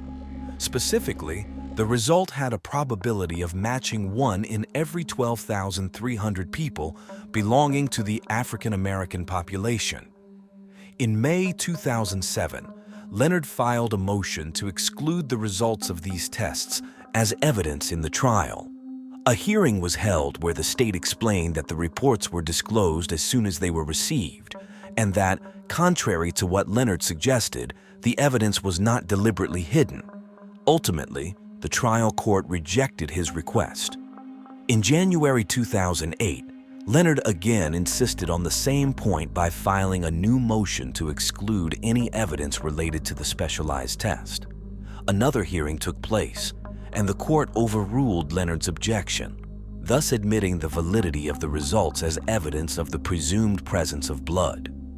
During the trial that year, Leonard objected to the admission of this evidence but again faced a setback when the trial court dismissed his objections. However, the forensic scientist who conducted the tests testified that the test is presumptive because it can also yield a positive reaction to substances like potatoes, rust, bleach, and nickel. He also emphasized that since there was no confirmatory examination, the substance on the glasses was only possibly blood. Leonard did not testify at his trial. However, the coroner did testify, and his testimony marked a significant turn in the case, as he stated that the deaths could have occurred 2 or 3 weeks before the officers visited the house. This detail firmly placed the incident before Leonard's departure to California. He also explained that he had not initially considered the detail that the air conditioning thermostat was set to the maximum cold setting. When the state called Perry as a witness, the case seemed to turn again, especially when asked about his statement during the police interrogation, where he said that Leonard had confessed to the acts. He said he did not remember anything that happened and went even further to claim that his statements to the police had been the result of coercion by the authorities. After hearing from the various witnesses, it was time for the closing arguments. The state, represented by the prosecution, emphasized that the blood sample found on the man's sunglasses was indeed Angela's. In this sense, it was recalled that scientific evidence does not need to be conclusive to be admissible. Indeed, while some states require it to be so, other states have held that presumptive blood tests are admissible as long as they are accurately described, achieving their purpose of being useful to the jury. After deliberating for 4.5 hours, the jury found Leonard Taylor guilty of 4 counts of first-degree murder and 4 counts of armed criminal action. But there is something particular about his sentencing. Although it has not been possible to determine when and how, it seems that during his time in prison, Leonard converted to Islam, even changing his name to Rahim. Thus, during the sentencing hearing, also known as the penalty phase, he prohibited his defense team from presenting witnesses. Instead, he stated he was Muslim and expressed to the judge that Allah, not the court, would determine his fate. The state presented evidence, including Leonard's previous convictions. Testimony was also offered from a victim who was forced by Leonard to have intimacy and 3 members of Angela's family. The jury found 5 aggravating factors for each victim. Among them, mental provocation, which made the acts considered outrageously vile, horrendous, and inhumane, thereby exhibiting cruelty and disdain for the sanctity of all human life. Consequently, Leonard was sentenced to capital punishment. The execution by lethal injection was scheduled for February 7, 2023, at a Missouri prison. The case attracted the attention of several groups dedicated to defending Leonard's innocence and, therefore, demanding a review and commutation of the sentence. However, the man's claims of innocence were rejected time and again. In response to some of the appeals, The Missouri Attorney General's office stated that the case against him was solid. Perry, Leonard's brother, died in 2015.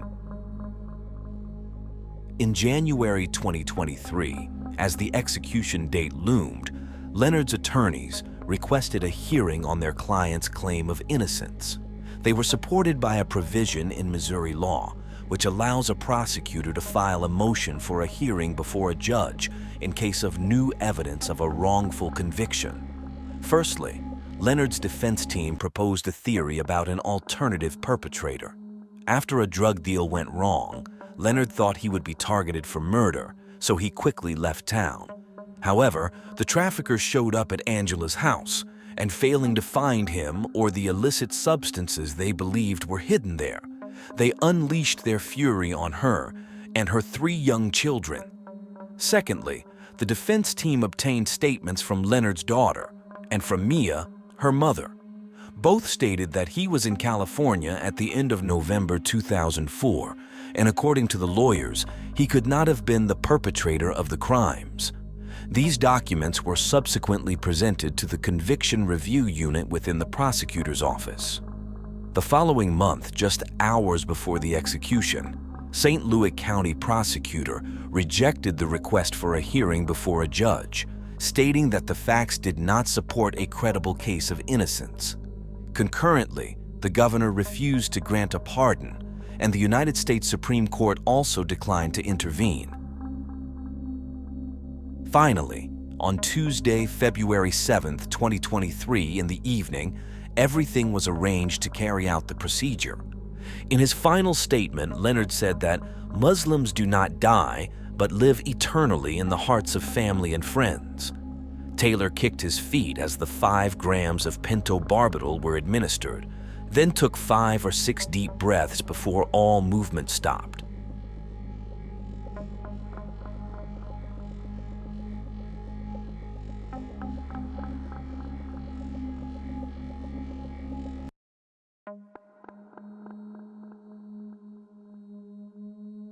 Laura Cilo Lopez was born on November 11, 2000, in the city of Plovier, Argentina. Her older sisters, Melissa and Damaris, adored her from the very first moment. When Laura was just 3 years old, her mother passed away in a car accident, leaving the 3 sisters in the care of their father. Initially, he worked hard to keep the family afloat, but a few years later, he fell into alcoholism. Despite the terrible things happening around her, Laura was a very sweet and affectionate child, which is why her sisters started calling her Cilo, or Heaven, in English, a nickname that everyone who knew her would eventually adopt. As the years went by, the girl's father lost his job, and all of them had to look for work. At 18, Laura spent her days selling fried cakes, then attended high school in the evening shift, and in her free time, she took care of her nephews. She was very close to graduating and dreamed of finding a good job to restore financial stability to her family. Unfortunately, an event occurred that prevented this from happening. On September 12, 2019, Cilo spent the entire afternoon with Damaris, serving her mata while she cleaned the house. Her sister joked that it was the first time she had made the infusion correctly. It was a cheerful day. Later, Cilo went to school, where her classmates noticed she was acting strange. She didn't sit in her usual spot, but at the back of the classroom, and left 20 minutes before class ended. Around 11:30 p.m., she arrived home, where she met up with some friends. They spent a good time chatting, drinking beer, and taking selfies to post on Instagram. At 3 in the morning, they said goodbye to Cilo because she was very tired and said she was going to sleep. The next day, Nelisa wrote to her asking if she had gone to a medical appointment for an ear problem, but she got no response. She then called Damaris to find out if she was with her. The concern grew as Cilo was also not at her house. Hours passed, and the young woman still hadn't appeared. so they decided to report her missing to the police. Once at the police station, the officers told them they had to wait 48 hours from the last time they saw Cilo to request a search. They claimed she was probably with some boy, as this was supposedly common among teenagers. However, by Saturday, Cilo had not shown any signs of life, and the police finally took the report and began searching for her, but it was already too late. On Sunday the 15th, two fishermen, aged between 20 and 30, were carrying out their work in the area of the breakwaters of the Limahi River. This location was only 15 kilometers from Cilo's house.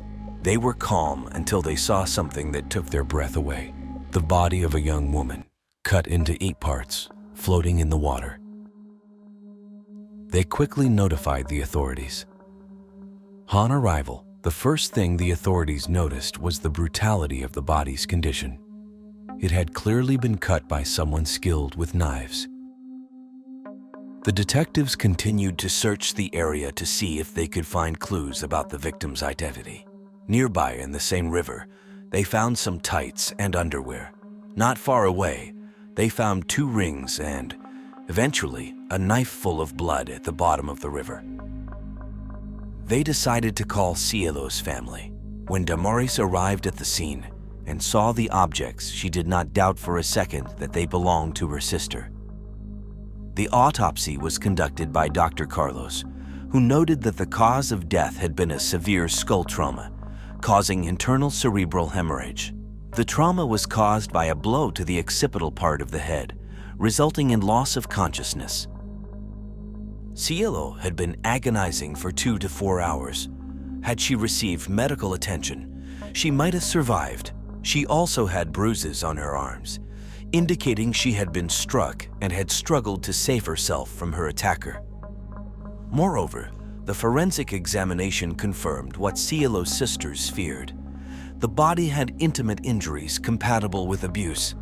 Finally, it indicated that due to the characteristics of the cuts on the neck, arms, and legs, it could be affirmed that the perpetrator used knives with a flat and scalloped edge, meaning they had no medical or anatomical knowledge, which broadened the list of suspects.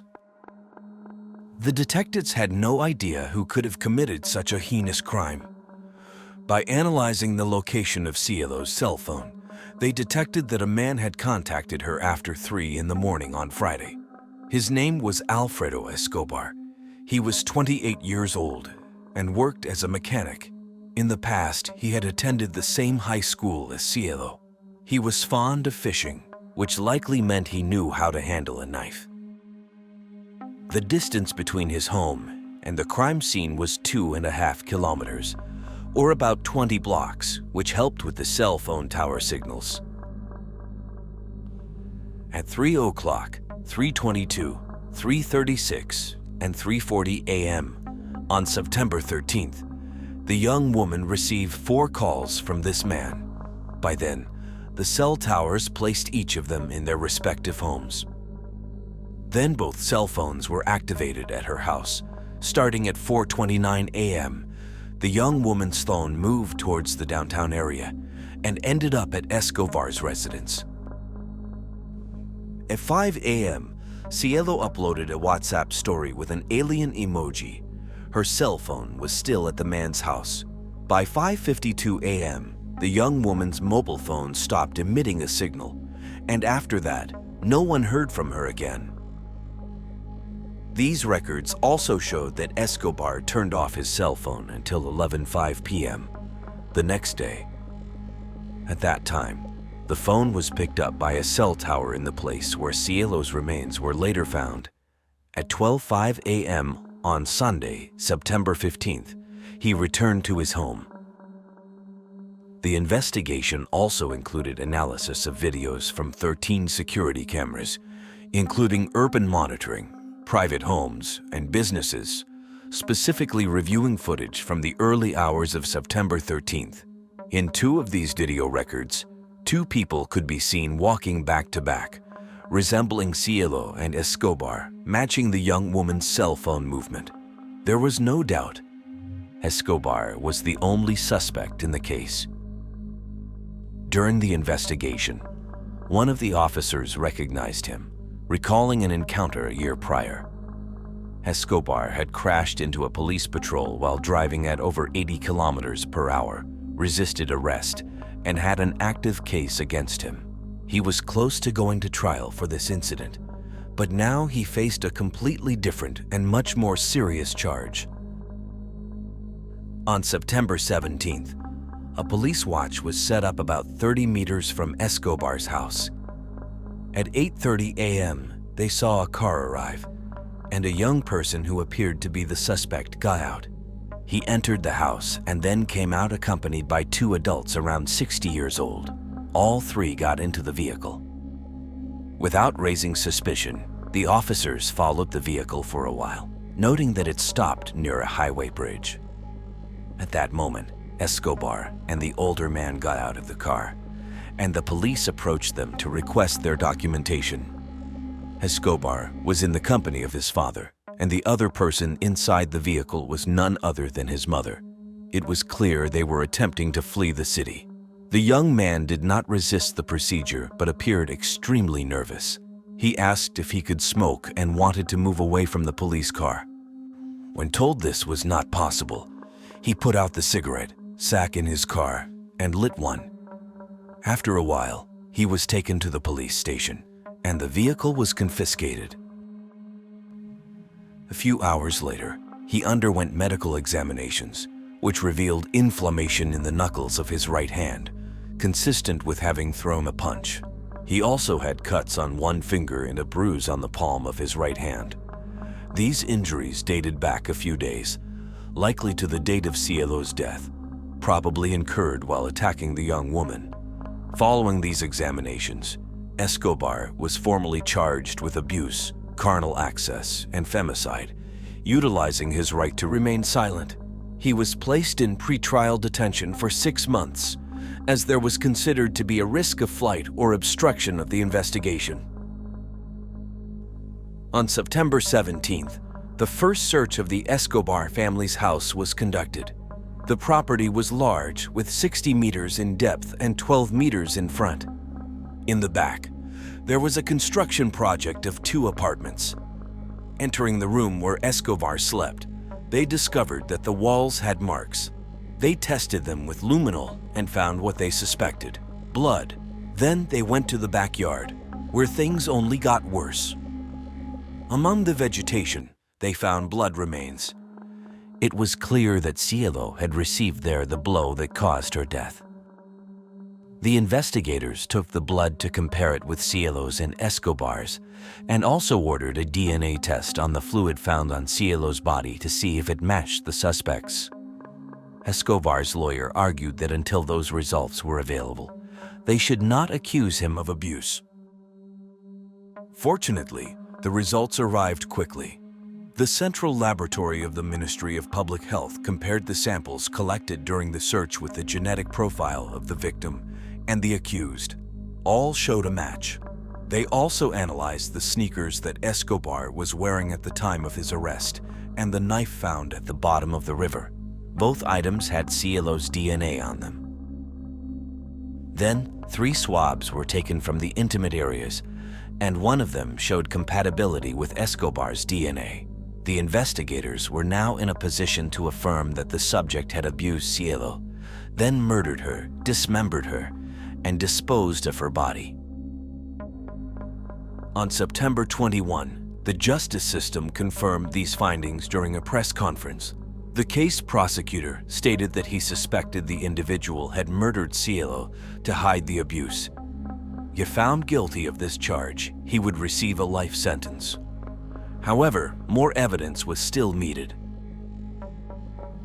Escobar declared himself innocent, but again, technology would expose him. His cell phone was confiscated, and by court order, he had to provide the access code for forensic analysis. It was found that although he had Cilo among his contacts, he had deleted her after the night of her disappearance. After committing the act between 6 and 10 in the morning, he deleted the call logged to the victim, but he did not delete their Facebook Messenger chat.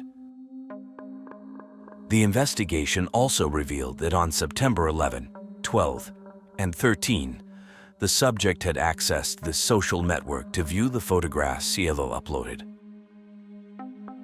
Despite the evidence, the sinister man continued to claim his innocence, but everything was against him.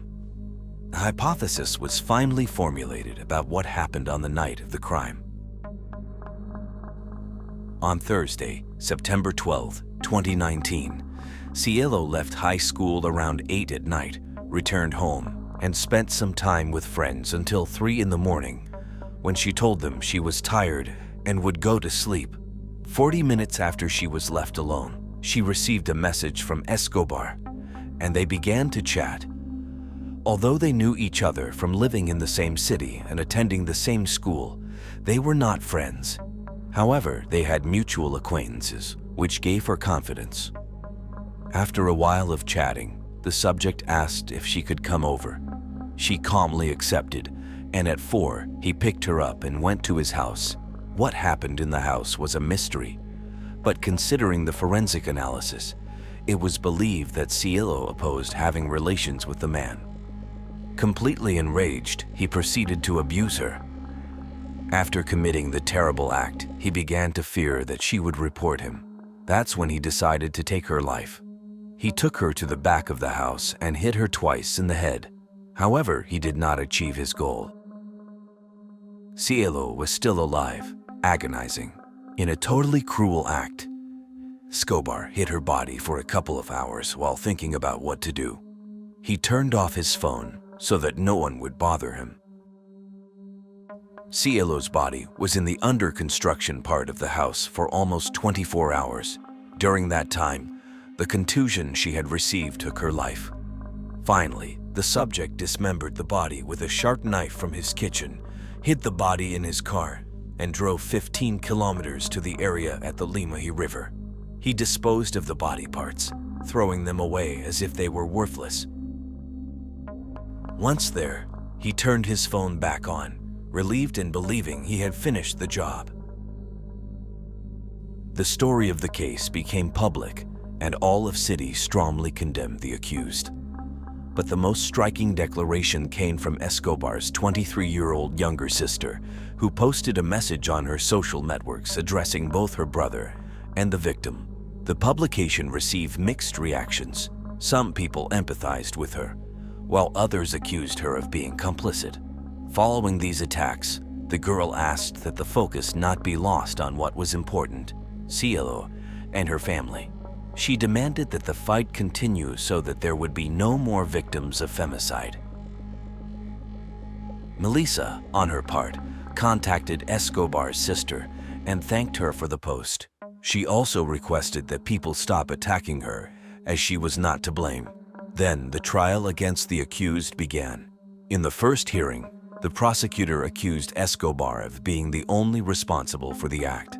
The charge was for aggravated homicide against a woman, involving gender violence and abuse with carnal access. In that same hearing, the experts who had intervened in the analysis of the clothing found in the river alongside the remains, and in the evidence found at the bottom of the subject's home, testified. But the most striking confession came from Cilo's best friend. During the trial, she recounted that for months, Escobar had been sending messages to Cilo, inviting her to have a good time and drink beer, but they had never had a date. For her part, she had known him for about 5 years and was aware of his bad reputation. For a long time, Escobar's house had been a party place.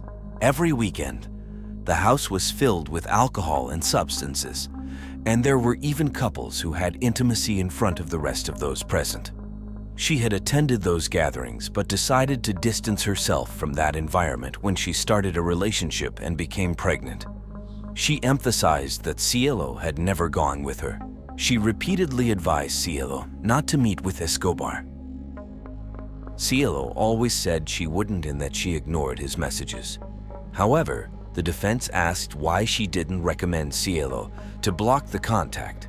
Firmly, she replied that it was her friend's decision, and she didn't want to tell her what to do with her life. While she remained on the stand, she was shown the security camera footage from the day Cilo disappeared. They specifically showed her the footage from 4 in the morning, where 2 people were seen walking backwards through downtown. She had no doubt in recognizing that it was Cilo. She said that her sneakers, her coat, and her way of walking were unmistakable, and she also identified Escobar. As if this witness was not enough, another woman expressed her need to testify against the accused. The prosecution and the victim's family requested that her name remain anonymous and that the accused not be present. The judge granted the request, but allowed the accused to stay on one side of the room, out of the witness's sight. The woman narrated that sometime before the incident, Escobar had gone out with her. They met through Facebook, the same social network through which he contacted Cilo. They bought 2 beers and took a walk around the neighborhood, then bought 2 more beers. It was then that Escobar invited her to his house with clear intentions of intimacy. She told him she didn't want to, and the man appeared frustrated, but did not force her. She told him she wanted to change, to be someone new. They were together until about 2 in the morning. Once Escobar returned home, he messaged her again, asking her to have sex. He insisted for a while, but she stopped responding. It was probably at that moment that he contacted Cilo. When the girl found out he was the main suspect in the incident, she was in shock. She hesitated a lot before going to the police station, thinking that if she talked to him, she might convince him to turn himself in voluntarily, but that didn't happen. After hearing the statement, the defense asked if Escobar had been violent towards her in an attempt to discredit her story. She replied that he had not. However, Escobar's impulsive behavior was evident when a friend testified against him, saying he was a womanizer with a substance addiction. His ex-partner also took the stand, stating they had not ended on good terms. Years earlier, she had reported him because she suspected that he had broken into her house and stolen her money. When she confronted him to return her things, Escobar hit the friend who was with her. In response to these statements, the accused tried to defend himself, pointing to a friend who was also his drug dealer as the perpetrator of the crime. He narrated that on the night in question, he was under the influence of substances, and this man was with Cilo at his house. At one point, Escobar heard a scream from one of his rooms and ran to see what had happened. Once he saw the blood, he focused on cleaning it up, then helped his friend hide Cilo's body, referring to it as that thing. At the end of his story, he thanked for having the space to share his version of the truth. However, no evidence was found, and this statement did not prosper. Escobar remained the only suspect. In his closing argument, the prosecutor argued that the man had taken advantage of his prior knowledge of the victim and betrayed her trust. He planned the brutality of his actions and the despicable manner in which he had dismembered and hidden the body. He asserted that the accused had a contemptuous relationship with women, evidenced when he referred to Cilo's body as that thing. The jury's deliberation took only 40 minutes. In a unanimous verdict, Escobar was found guilty of abuse with carnal access and homicide. The latter had the aggravating factor of having been carried out to hide the abuse and for involving gender violence. For this reason, he was sentenced to life imprisonment. Although the case did not go unpunished and tranquility was restored to the community, the problem has not been solved. The rate of cases in Argentina continues to rise every minute. The case of Cilo highlights the need for a program to educate children, young people, and adults on gender issues. The young woman's family launched an initiative to make this possible. In September 2020, almost a year after the murder, the Cilo Lopez law was approved. This law mandates training on the subject for students and teachers at all levels of the provincial educational system to prevent violence against women.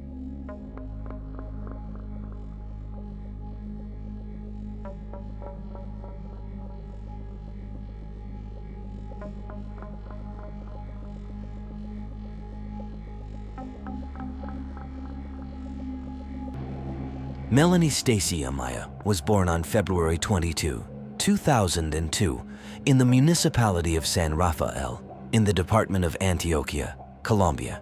Her parents, William Amaya and Maria Leon, were overjoyed at her birth despite being very young. They had been planning to have a daughter, and their wish was finally fulfilled. Later, the family grew with the arrival of another girl, Natalie. The two sisters got along very well and played together all the time.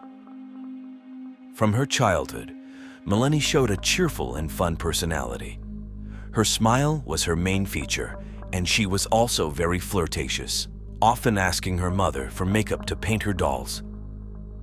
Despite not having many resources, her parents always managed to give her everything she needed. She was one of the best students in school, with excellent grades. Over the years, Melanie developed a very strong character. She was proud and always wanted to be right about everything. However, this did not prevent her from having an excellent relationship with her mother. Whenever they fought, they would reconcile, share everything, and support each other. When Melanie entered adolescence, her parents separated on good terms. Shortly after, Maria met Ruben Morales, and they became a couple. Later, they decided to move in together. Both Melanie and her sister went with them, settling in the Manrique neighborhood in Medellin. Their relationship with their stepfather was excellent. They considered him their second father. Ruben respected their bond with William, always reminding them that he was there to help raise them, but did not want them to stop seeing their biological father. By the time she turned 16, Melanie was a very pretty young woman who liked to dress up and go out partying. She had many friends who held her in high esteem. It was at this time that she discovered her passion, electronic music. She decided she wanted to be a DJ, and her family supported her in everything, beginning to save money to buy her a console. They were sure that whatever she did would be excellent, as she was extremely intelligent. However, Melanie never got to fulfill her dreams. On Thursday, June 28, 2018, Melanie was getting ready to go to the birthday party of Isaac, her best friend. Although they had celebrated the week before, they were ready for another party. The party was to be held at a nightclub located on Carrera 45, an area known for its nightlife. When she finished getting ready, she told her mother that she was leaving. Her mother asked her to take care and not to return too late. They hugged, and Melanie got into her Uber heading to the club, but she never arrived. Isaac arrived at the nightclub and noticed his friend's absence. The techno music was very loud, and the place was crowded. He began to look for her everywhere. When he couldn't find her, he started sending her messages, but Melanie didn't respond. Isaac thought she might be with Maria Londoño, her neighbor and closest friend, and decided to wait until the next day and celebrated his birthday as usual. Maria woke up at 7 in the morning and noticed that her daughter had not returned. Her room was just as she had left it the night before while getting ready. Worried, Maria began to call her phone, but it was out of service. She thought it might be out of battery and that Melanie might be at a friend's house, but it seemed strange that she had not tried to communicate with her. Maria decided to call Isaac, who told her that Melanie had never arrived at the nightclub and might be with a friend. Maria contacted all of her daughter's acquaintances, but there were no signs of her, and no one knew her whereabouts. Finally, she spoke to some friends who said that Melanie had arrived at the club's door, but did not enter, thinking she might have gone to another party.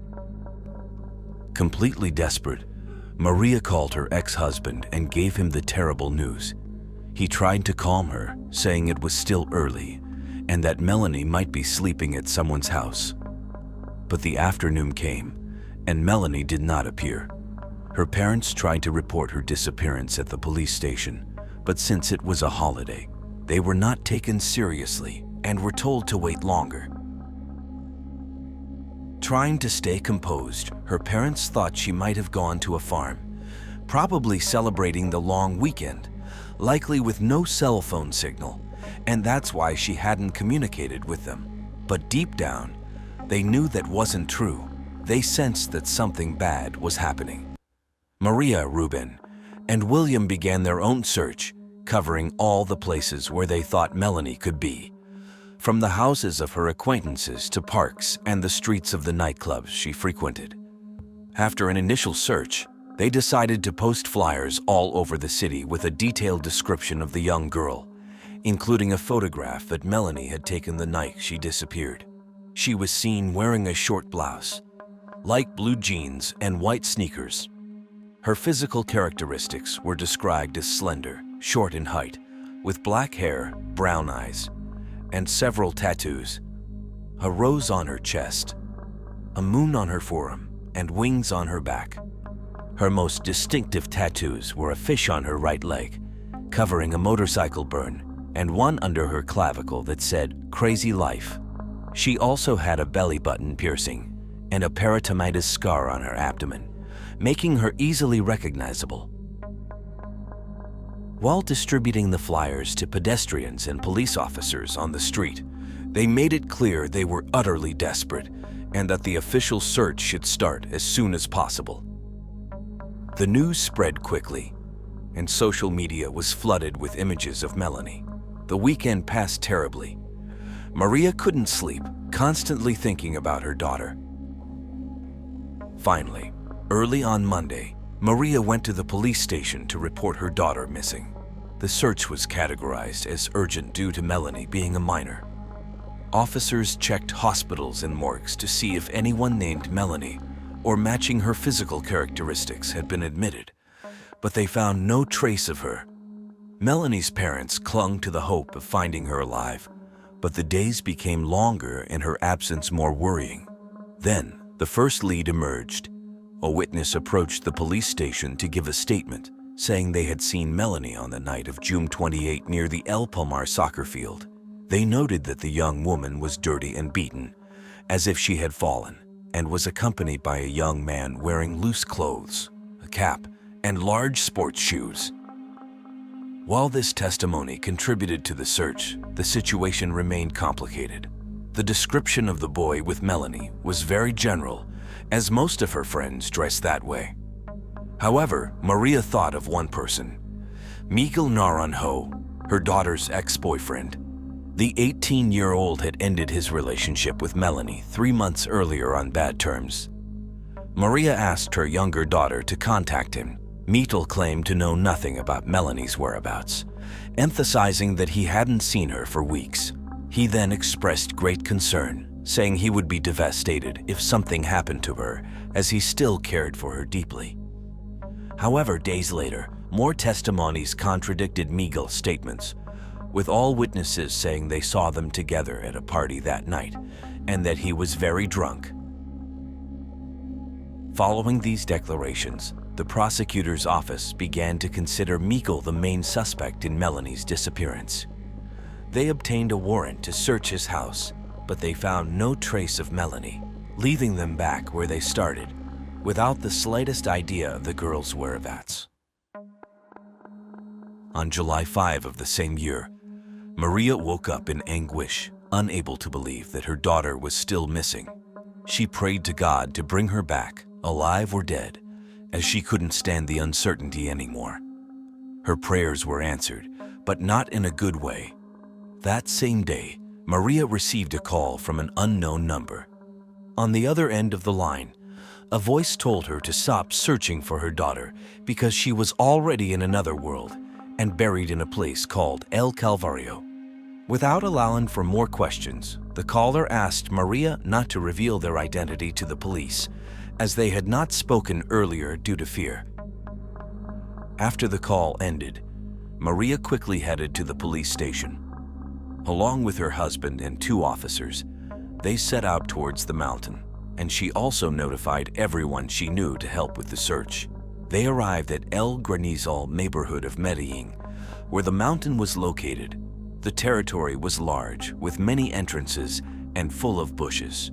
To reach the hill, they had to climb many steep stairs and pass through squatter houses, which was extremely dangerous. They decided to split into several groups to cover the area more quickly. Reuben went towards an area full of bushes, behind one of the houses. The ground was full of large footprints, as if someone had been dragged. He followed the trail and noticed a sight with many flies buzzing around it at the penetrating odor.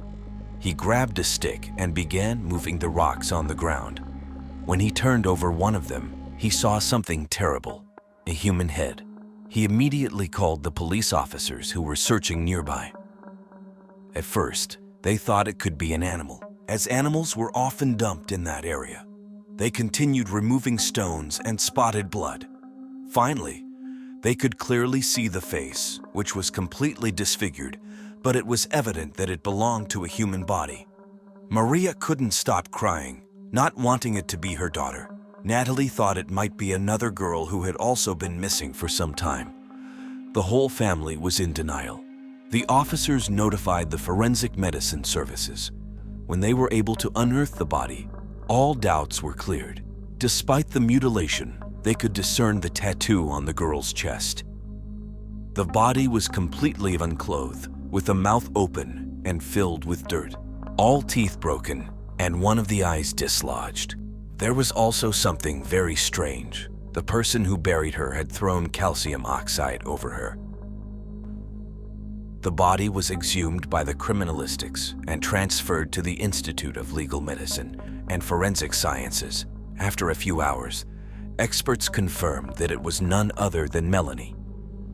Although her body showed signs of all types of violence, the cause of death was mechanical asphyxia. Due to the advanced state of decomposition, it could not be determined if the young woman had been sexually abused, but they could confirm that she had been severely mistreated.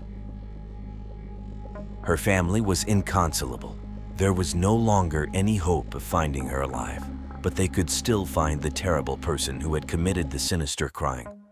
The media published the news of the discovery, and all viewers' eyes turned to Reuben, believing that the fact he had found the body while alone made him a possible suspect. However, the community had other opinions. They knew Melanie had no enemies, but had an idea of who might want to harm her.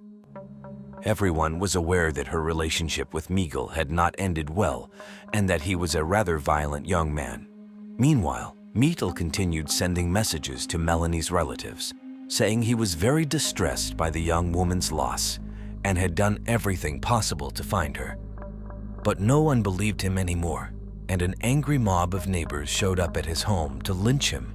The police took advantage of this event to take him to the police station, claiming they were protecting him, but the real objective was to interrogate him. His statement was quick. He said he was innocent and seemed very sure of his words.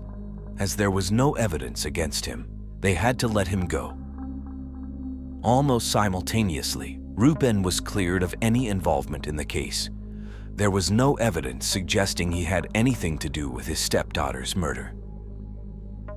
Even with Miguel as the main suspect, investigators began to delve into the relationship he had with Melanie.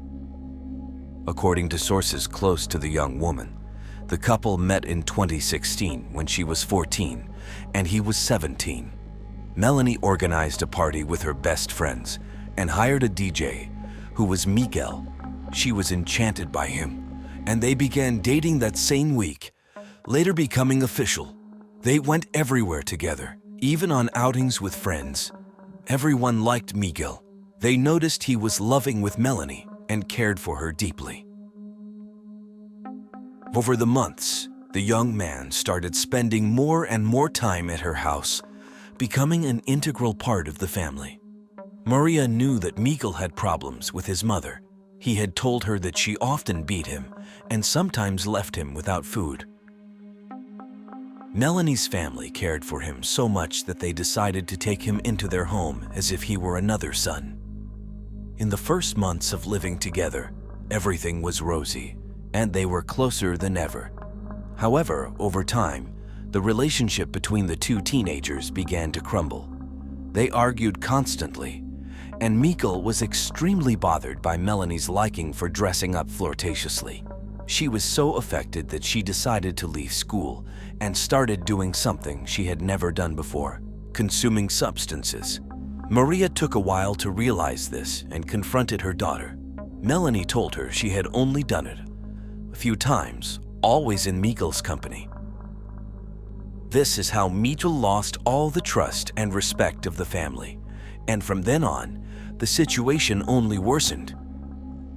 The fights became violent and physical. Mikkel constantly hit Melanie, leaving marks on her neck and arms. One day, he beat her so severely that he stained the entire room with blood. Maria tried to help her daughter, but Melanie asked her not to interfere in their relationship and pleaded to continue living together. Their friends were also worried. They noticed how her spirit was fading. They saw her cry every day and advised her to leave him. After 2 years of ups and downs, on May 23, 2018, the young couple had their last violent fight. Melanie decided to definitively leave Mikkel and threw him out of her house. But he did not accept this and began to stalk and follow her everywhere. Ruben decided to go to the prosecutor's office to report that his stepdaughter was in danger and request a restraining order. But sadly, this measure was never carried out. In the following months, Mikkel continued to seek Melanie, swearing that if she gave him another chance, he would do things differently, but she never agreed. And so, without any help from the police, the young woman tried to continue with her life as normally as possible until the terrible incident on June 28. After gathering all possible testimonies about the young couple's relationship, the officers investigated Mikkel's criminal history. They discovered that despite his young age, he already had reports of domestic abuse. Records indicated he had beaten his mother and siblings. They also found the report Ruben had filed months earlier and the testimony of a friend of Melanie's. This young man declared that Mikkel had said if he found out she was with someone else, he would kill her, but that wasn't the most shocking part. The person who had called Maria decided to reveal their identity. It was a relative of Mikkel's who lived with him in a residence, very close to where Melanie's body was found. The relative recounted that on the night of June 29, they saw Mikkel arrive at the house around midnight with a shovel and muddy shoes. Minutes later, he started a fire and began burning clothes and makeup, then took a long shower. With all the evidence gathered, on July 10 of that year, the agents obtained an arrest warrant against Mikkel. He voluntarily presented himself at the police and was charged with aggravated femicide. He did not accept the charges and declared himself innocent, with a strange smile on his face. After 6 months of delaying the judicial process, Mikkel decided to make a plea deal, accepting the charges that identify him as the author of the crime in exchange for a reduced sentence. Once the judges agreed, he began to recount the last hours of the young woman's life. On June 28, 2018, Mikkel saw Melanie at the disco where Isaac's birthday party would be held. He approached to talk to her, but quickly noticed she was exchanging messages with another boy. This triggered uncontrollable jealousy in him. He couldn't believe she already had another man. They began a heated argument, which turned violent. He hit her hard and threw her to the ground. Then they went to a football field, where the dispute continued. At some point, he grabbed her by the neck and strangled her until she died. At that moment, he decided to hid her body. He then returned home to burn her clothes and belongings. In his statement, Mikkel excused himself by saying he had acted under the influence of drugs. The account was quite imprecise. Mikkel did not want to clarify where he killed Melanie or how he hid the body. The agents assumed that after taking her to the sports complex, he persuaded her to talk alone near where he buried her. They only had 2 certainties. Mikkel was guilty of femicide, and his motive for committing the crime had been jealousy and obsession. Psychological analyses showed that he was an aggressive, possessive person with an explosive character. However, they also proved that he was fully aware of his actions when he committed the crime, so he had to face trial.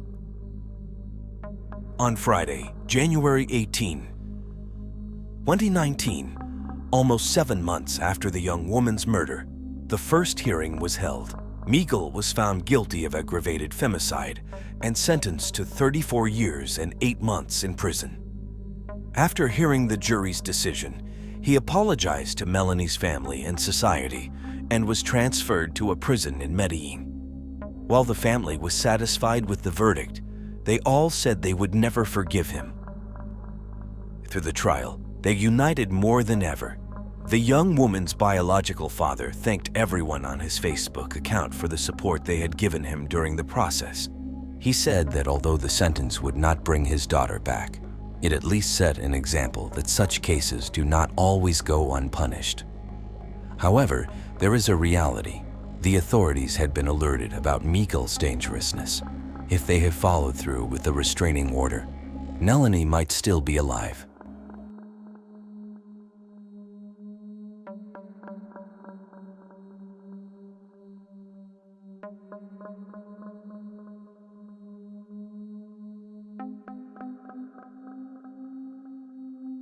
Juliet Ladromagit, affectionately known as Juju, was born on May 2, 2013.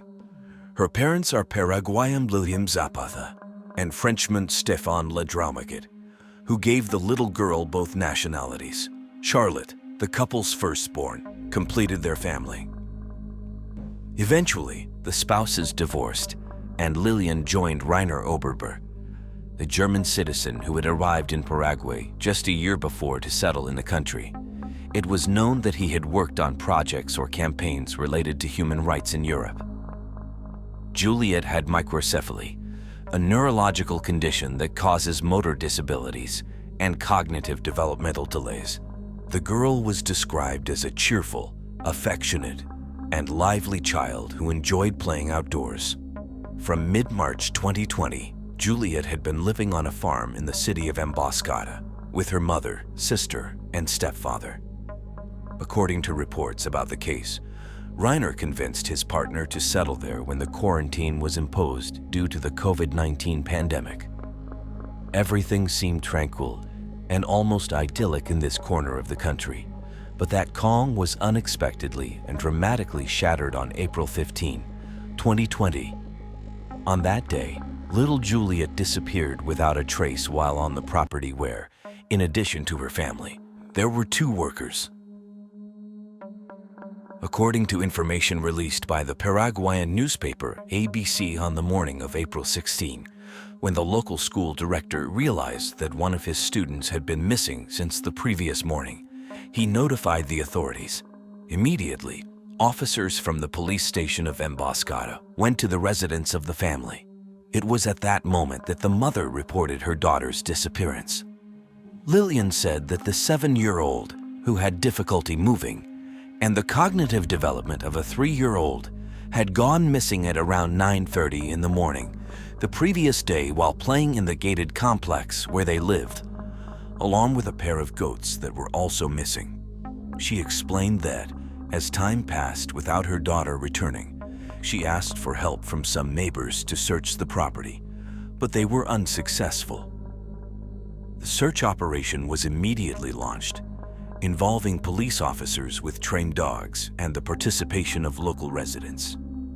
As the hours passed, fears for the safety of the young girl grew.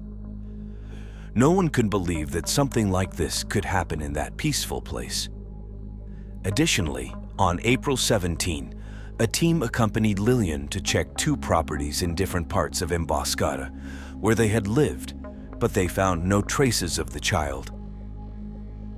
On the same day and in the following days, alongside search efforts, various law enforcement agencies conducted interviews with the mother, stepfather, and workers at the location. They also requested information from the telephone companies of the adults responsible for the minor and individuals connected to the case, as well as reviewed security camera footage from nearby businesses. Some witnesses reported seeing the child for the last time on April 15 at 10 in the morning. Initially, the hypothesis was that the child had gone missing while following the goats. However, investigators considered this version unlikely since the child had difficulty moving, and the goats were pregnant and did not typically stray far from the area. The property covered about 30 hectares and included several buildings. With no traces of the child found on the property, the investigation was reinforced on April 20 with the addition of prosecutors from the anti-kidnapping unit. Day later, the goats with which Juliet was said to have been playing were found.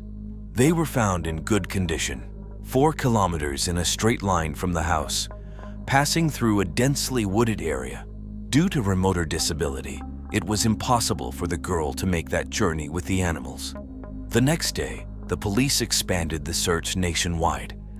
During the first 2 weeks of the investigation, the prosecution team conducted several searches on the family property. These inspections resulted in the discovery of blood traces in various places, including in a van driven by Reiner. In his initial statements to the prosecution, the German citizen claimed to have left the house twice in the mentioned vehicle on the day Juliet went missing. However, the police investigation would later determine that he had actually left the property a total of 3 times. In addition to the forensic and technical work being done to determine Reiner's possible involvement in the disappearance, officials in charge of the case obtained relevant information during their interviews with various witnesses. Juliet's nanny and one of the workers on the property told detectives that Reiner easily lost his patience when it came to the younger of his daughters. On the other hand, Juliet's sister, who was 10 years old at the time, made a statement using a special system, which is used to interview minors to ensure their safety and comfort. Day later, the young girl left the country as a protective measure to reunite with her biological father in Switzerland. The prosecutor in charge of the investigation detailed that a sports shoe, a sheet, a towel, and a carpet had been seized, all of which reacted to the blood detection reagent. He also stated that tests would be conducted to determine the origin of the blood residues. The representative of the public ministry reported that new searches had been conducted at various addresses and that 2 vans owned by Reiner had been seized, as well as electronic devices. He explained that although they were investigating the case as a missing persons case, they did not rule out any hypotheses, from an intrafamily matter to the involvement of a third party. It was also reported that a computer had mysteriously disappeared from the location. When questioned about it, Reiner stated that he had sent it for repairs but couldn't say where it was being examined. As the investigations continued and knowing that the authorities considered them as suspects, Reiner and Lillian made a video offering a reward of approximately 10 million Paraguayan guaraníes, approximately $1,400 at that time's exchange rate, for any valuable information that would help them find the child. In the message, they expressed that they were deeply affected. The mother spoke directly to her daughter, saying that she missed her, as did her sister. She also explained that they were under restrictions because they were being investigated. As the days passed, Lillian and Reiner changed their initial version, which pointed to Juliet having gone missing. Instead, they now claimed that Juliet may have been abducted from the property and deprived of her freedom, a change in position that also raised suspicions among the authorities. While the prosecutors had this hypothesis on the table, it seemed unlikely because there were 200 meters from the property's entrance to the place where the child was last seen. This implied that, to take the child, the perpetrator would have had to get out of a vehicle, open a wooden gate, enter with the car, take the child and the 2 goats that had also disappeared, close the gate again, and leave. However, it was not credible that the 3 people in the house at that time did not hear the sound of a vehicle. Based on the findings during the investigations, the prosecutors charged the mother and stepfather of the child with failing in their duty of care and education, as well as abandonment.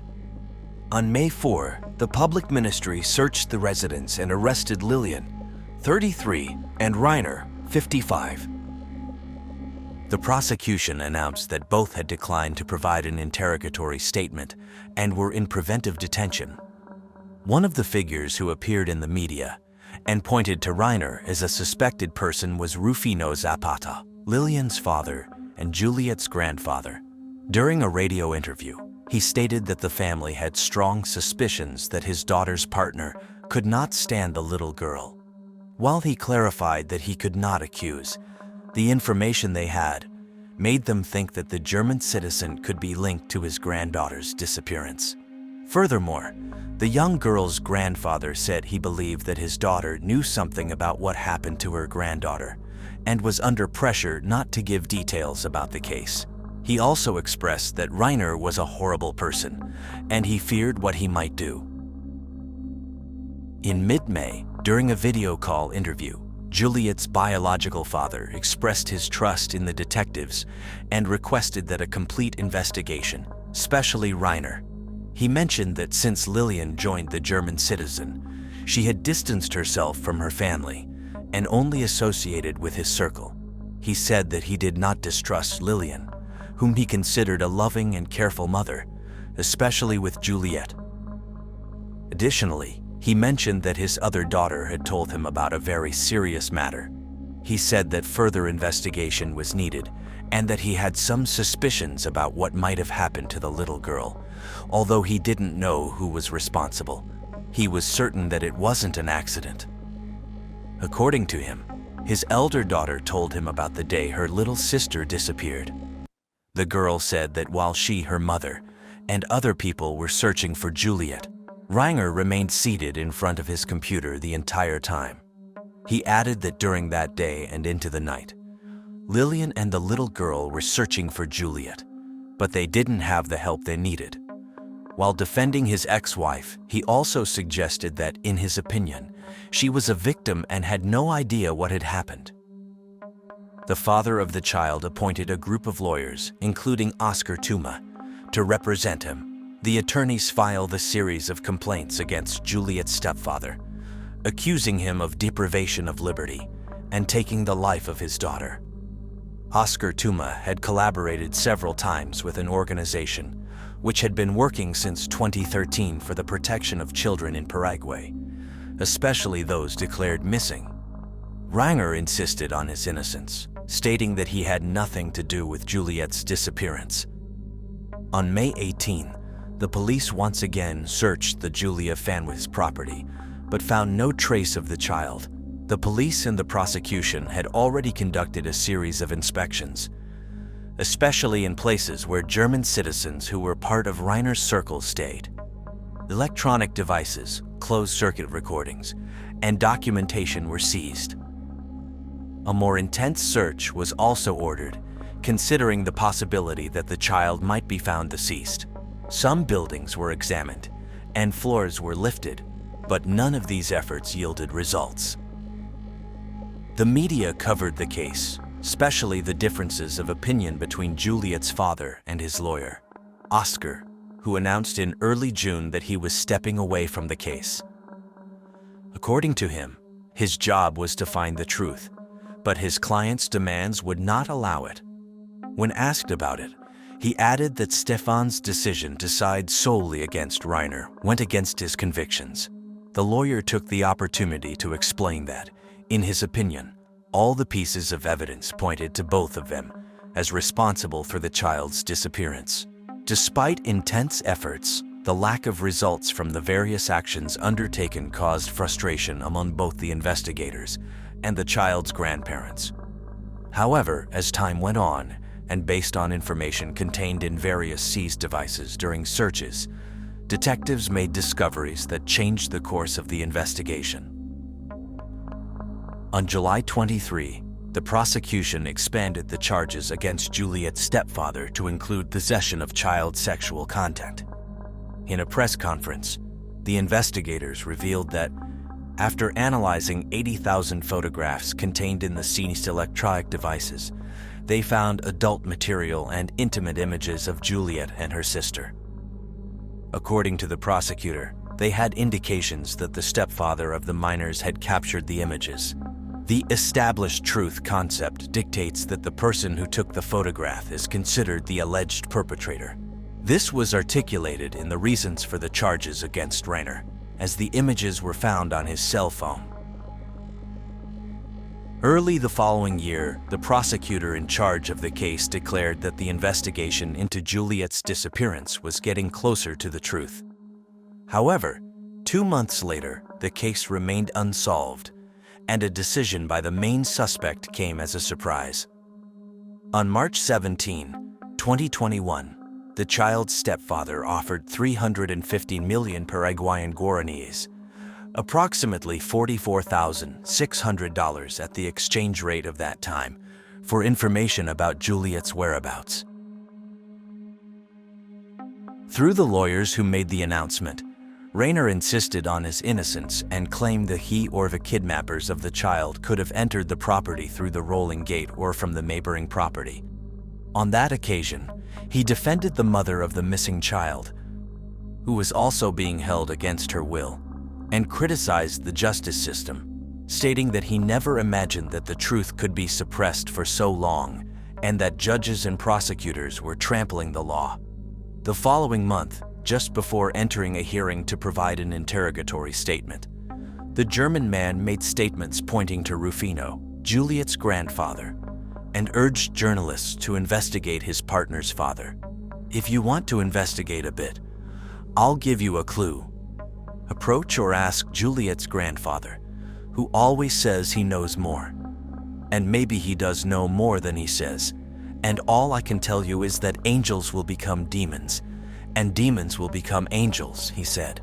Rufino reacted to the accusations made by the main suspect in the case, stating that these accusations were part of a strategy by the lawyers. He also called on the prosecutors to follow him wherever they wanted and reiterated that his family was available for cooperation. In that context, he also mentioned that he had lost contact with his daughter months ago and emphasized that, in his opinion, she must know something about what happened to his granddaughter. While awaiting trial, an appeals court granted Lillian limited freedom of movement. On September 24, 2021, Lillian Zapata was sentenced to 6 years in prison for failing in her duty of care and abandonment of her daughter. Despite the guilty verdict, she remained free pending the confirmation of her sentence. In the case of Reiner, unlike his partner, he was acquitted of these same charges. The court believed that he had no involvement in the act of abandonment. However, he still faced charges related to the possession of sexual content involving minors. Only 2 months later, on November 9, Lillian was once again sentenced. She was given an additional 2 years of imprisonment with the suspension of the sentence's execution, after being found guilty of contempt of a court order. The November ruling came in response to her refusal to undergo a DNA test, which was intended to determine if the blood traces found during the investigations matched the child. She also rejected a toxicology test that aimed to determine if she consumed narcotics. "I don't know. The prosecution never informs me of anything. They never communicated with me. From jail, I did everything for them to investigate, even sent a letter to the French embassy. All I ask is that they search for and find my daughter." Lillian refused, arguing that it was her body, and she wouldn't give consent for the tests. Before the end of 2021, the court revoked the decision to keep Reiner in preventive detention. The verdict established that the public ministry did not find sufficient evidence to incriminate him, absolving him of all guilt and penalty. In an unexpected turn of events, a video posted on a popular social network on May 31, 2022, showed a girl on the streets of Ecuador who appeared to have the same characteristics as young Juliet. The recording was apparently made in public by 2 foreigners. When asked about it, officials from the public ministry confirmed that the girl in the video seemed to be Juliet, but provided no further details to protect the ongoing investigation. Nevertheless, it was announced that a technical verification of the content and origin was being conducted. This information led Stefan to request a copy of the Swiss documents to travel to Ecuador to verify if the girl in the video that circulated on social media was Juliet. His request led to an incident at the airport during which his older daughter, after visiting her mother in Paraguay, was detained by airport authorities when she was about to return to Europe. It was reported that officials found her missing sister's documents among the girl's belongings. As a result, the girl missed her flight, but there were no other reported consequences. In a new chapter of this case, judge ordered the capture of Lillian to enforce the prison sentence imposed in 2021 for the charges of violating her duty of care and abandonment. On August 16, 2023, Juliet's mother appeared before the court and requested the postponement of her imprisonment, invoking a provision in the penal code that allows the postponement of the sentence for mothers of children under 1 year old. However, on August 17, the court ruled against her request and ordered her immediate confinement at the National Women's Penitentiary, where she will serve her 6-year sentence. The judge mandated that her baby must receive pediatric care, social assistance, and all necessary care to ensure the well-being of the child and his mother during the breastfeeding stage. 3 years have passed since Juliet's disappearance, and many loose ends remain. One of the hypotheses being considered is that the girl disappeared on April 14, a day before the date the parents reported to the authorities, following an incident inside the house, and was subsequently moved to another location with the goats. To this day, it remains unconfirmed whether the blood found during the investigations belongs to Juliet, among other reasons due to the refusal of Lillian and the biological father to provide the necessary samples for DNA comparative studies. Nevertheless, Stefan remains vigilant for any progress in the investigations and has offered a reward for information leading to Juliet's whereabouts. Juliet's grandfather, Rufino, also refuses to give up. On several occasions, he has expressed his concern about the lack of results in the investigation and has requested the collaboration of the public to report any information or suspicions that could lead to Juliet's discovery. National authorities assure that the investigation is ongoing, and the police are following several leads. All that remains is to hope that the responsible party or parties for Juliet's disappearance confess, or that someone provides credible information that leads the authorities to the truth.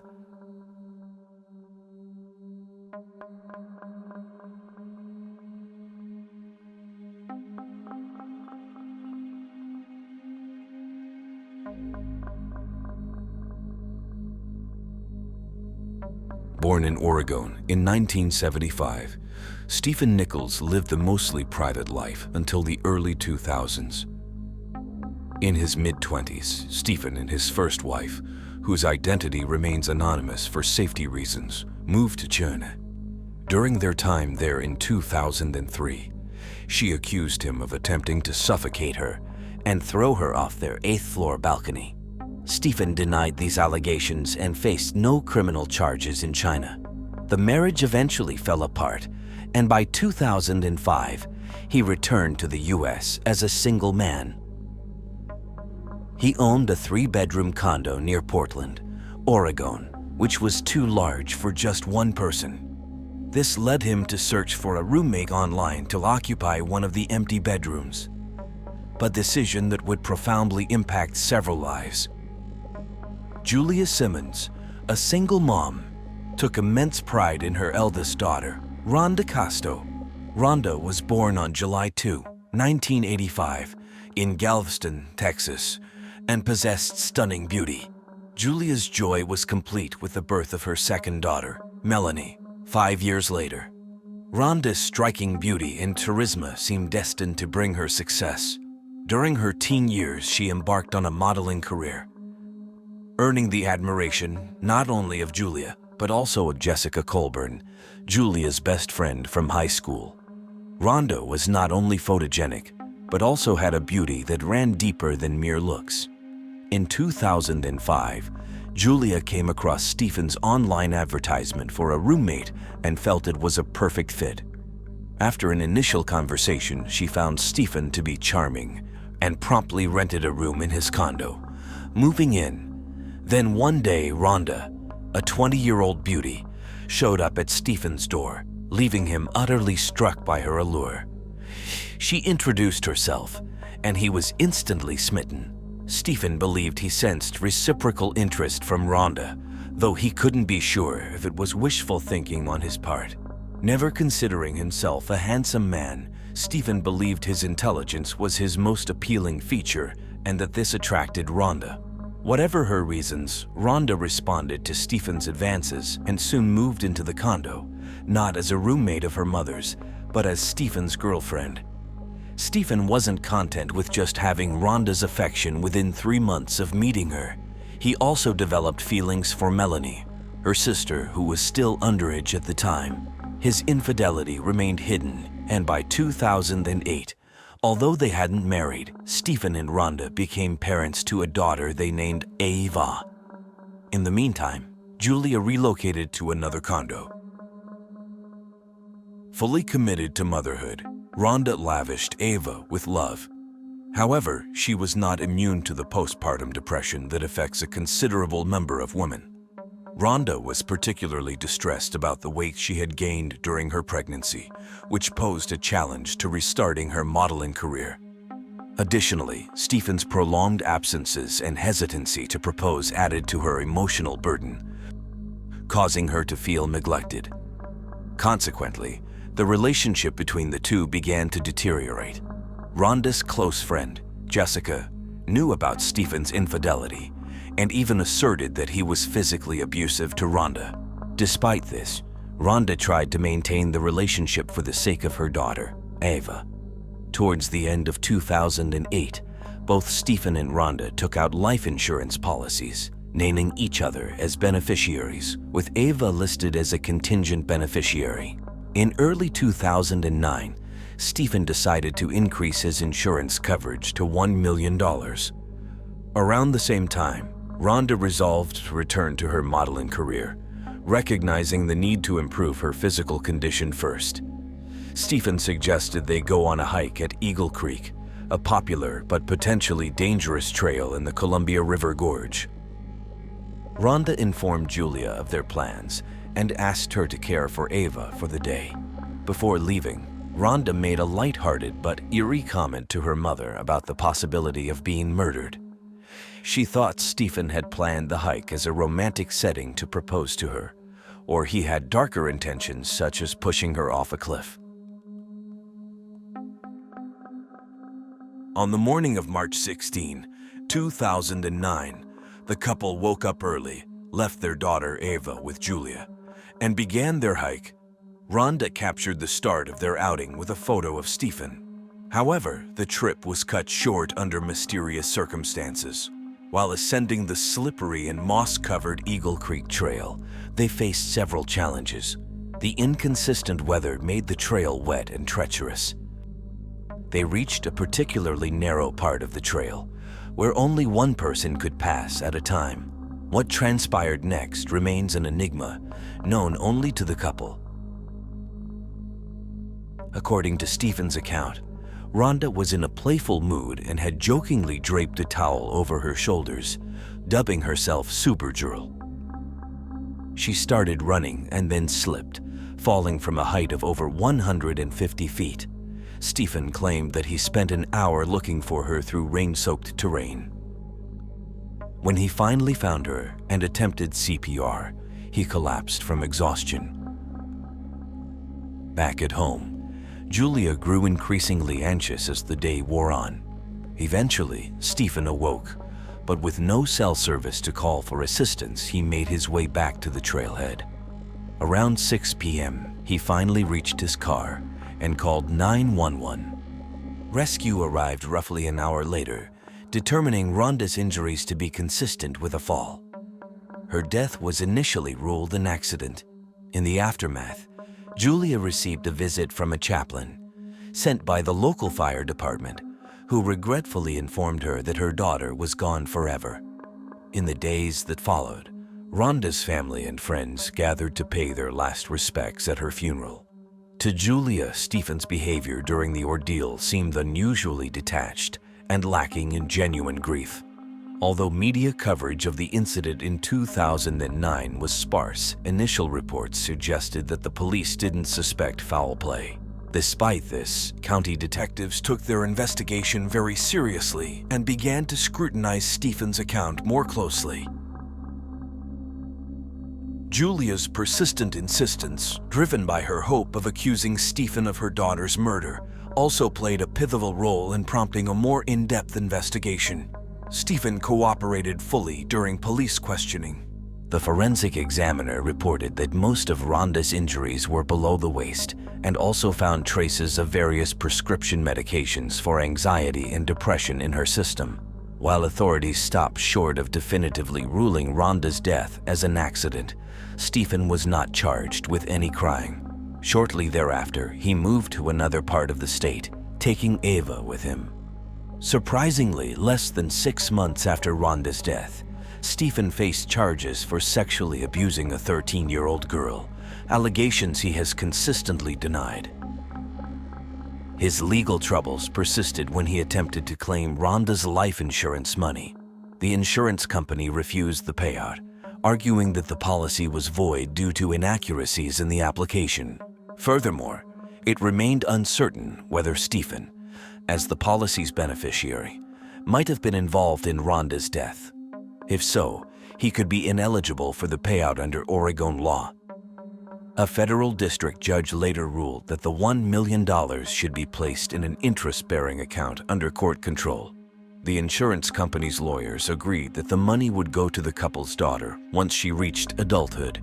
Stephen's insistence on claiming the life insurance money only deepened suspicions about him, providing Julia with what she believed to be clear evidence of his ulterior, financially motivated motives for allegedly murdering Rhonda. The legal process wasn't progressing as quickly as Rhonda's mother had hoped. 4 years after the incidents in 2013, Stephen still had not faced any charges. Eager for a fresh start, he relocated to a distant yet familiar place, China. In this far-off but now recognizable setting, he moved to Wuxi, situated 120 kilometers from Shanghai. Here, he found employment as an English teacher for Chinese business professionals. According to his own account, Ava acclimated seamlessly, mastering Mandarin in just 2 months. Besides being fluent in Mandarin, she participated in dance courses, took taekwondo training, and started learning the piano. Progress was evident for Stephen as well, as he found love once more. Back in the United States, investigators were continuously working on Rhonda's case, unbeknownst to Stephen. Julia, for her part, maintained his guilt and pressed the authorities. Then, in a turn of events that caught everyone off guard, true crime writer Stephen Jackson entered the picture in April 2014 and set things in motion.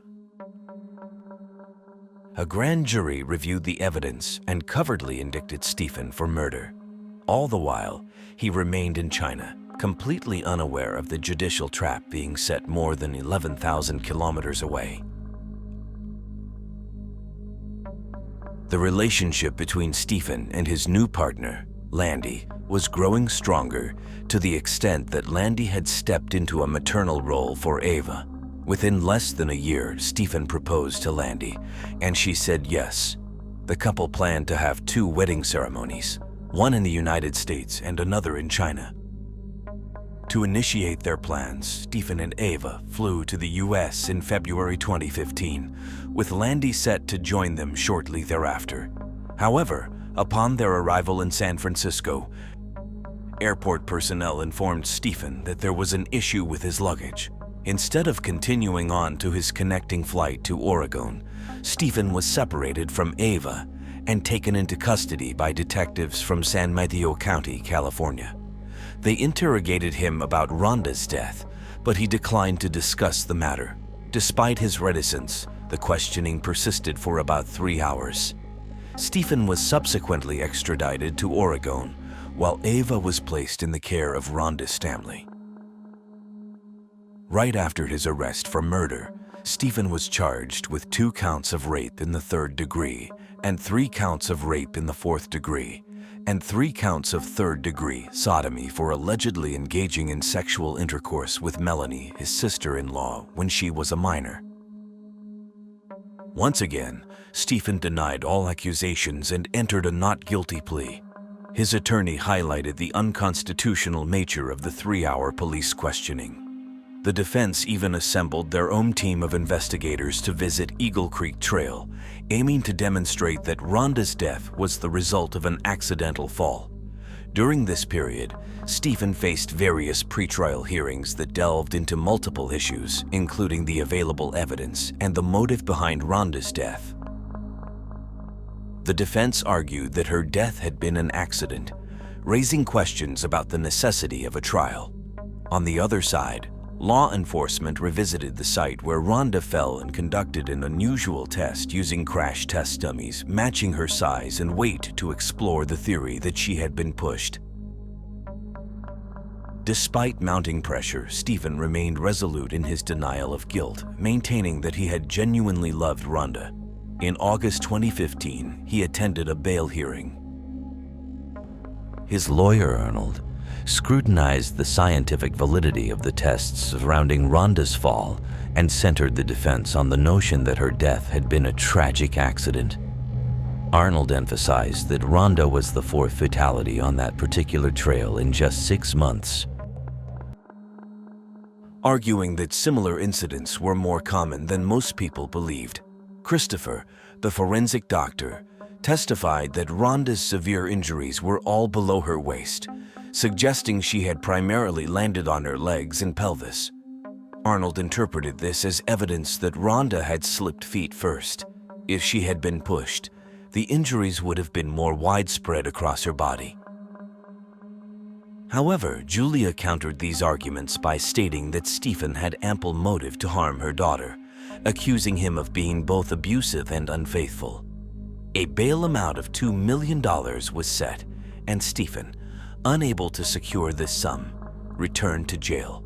Meanwhile, Jessica mustered the courage to visit the location where her best friend Rhonda had fallen for the first time. By May 2017, after numerous hearings debating the admissibility of evidence, including Steven's admission of a sexual relationship with Melanie, it seemed that his long-awaited trial was approaching. But in a twist that shocked and disappointed Rhonda's loved ones, a settlement conference led to a surprising outcome. The prosecution and defense reached an agreement allowing Steven to plead guilty to lesser charges, specifically criminal negligent homicide and coercion, thereby removing the murder charge from the equation. The assistant county prosecutor acknowledged that while they believed Steven was guilty, the challenge lay in the lack of adequate evidence to bring before a jury. To secure a murder conviction, the prosecution needed to demonstrate Steven's intent in causing Rhonda's death. As defense attorney Arnold emphasized, there was a dearth of concrete evidence, only vague hints and conjectures. Complicating matters further, a significant amount of evidence was lost when the detective handling the case retired and wiped his computer files. This development was a devastating blow for Julia, who was left angry and frustrated. Jessica was also in disbelief, seeing it as a glaring gap in the justice system. Arnold consistently defended his client, arguing that innocent individuals often enter guilty pleas to achieve a particular outcome. He stated that dropping the charges enabled Steven to continue pursuing custody of his daughter, Ava. The defense was aware of various issues plaguing the juvenile court system, where delays could significantly impede a child's reunion with their parents. Steven himself confirmed that this was the sole reason he agreed to the deal. He received credit for time already served and was placed on a 3-year probation. His ankle monitor was removed, effectively ending his time in incarceration. Back on the streets, he remained concerned about the situation with Ava. But in 2018, in an explosive television interview, Steven admitted for the first time to behaving inappropriately with a minor and also acknowledged having sexual relations with Melanie. Melanie? Correct. What were you thinking? I wasn't. It was a very stupid decision. When questioned about killing one sister to be with the other, he remained evasive, even defiant. Moreover, he told a news story on camera, stating that Rhonda didn't slip, but, due to postpartum depression, took her own life. But lead people to think that you killed one sister to be with the other sister. You can believe whatever you want. Some people are gonna believe that I'm innocent. Some are gonna think I'm guilty. So, I believe what you want to believe. Julia reacted strongly to his claims, asserting that, despite the medication her daughter was on, Rhonda would have been incapable of making such a decision, especially considering how much she loved Ava. However, this turn of events further complicated Stephen's quest to regain custody of his daughter. Adding another layer of complexity to the already intricate case, Julia was sentenced to 30 days in a rehab facility and received a 3-year probation term after admitting to unlawfully claiming $39,124 in Social Security benefits meant for her granddaughter. She was also mandated to repay the sum. While some reports suggest that a 2018 ruling terminated Stephen's parental rights and placed Ava in foster care, there is no official confirmation of this. Meanwhile, the insurance payout from her mother's policy remains in a bank account, said to be accessible when Ava turns 18. Currently a teenager, Ava continues to be under state care.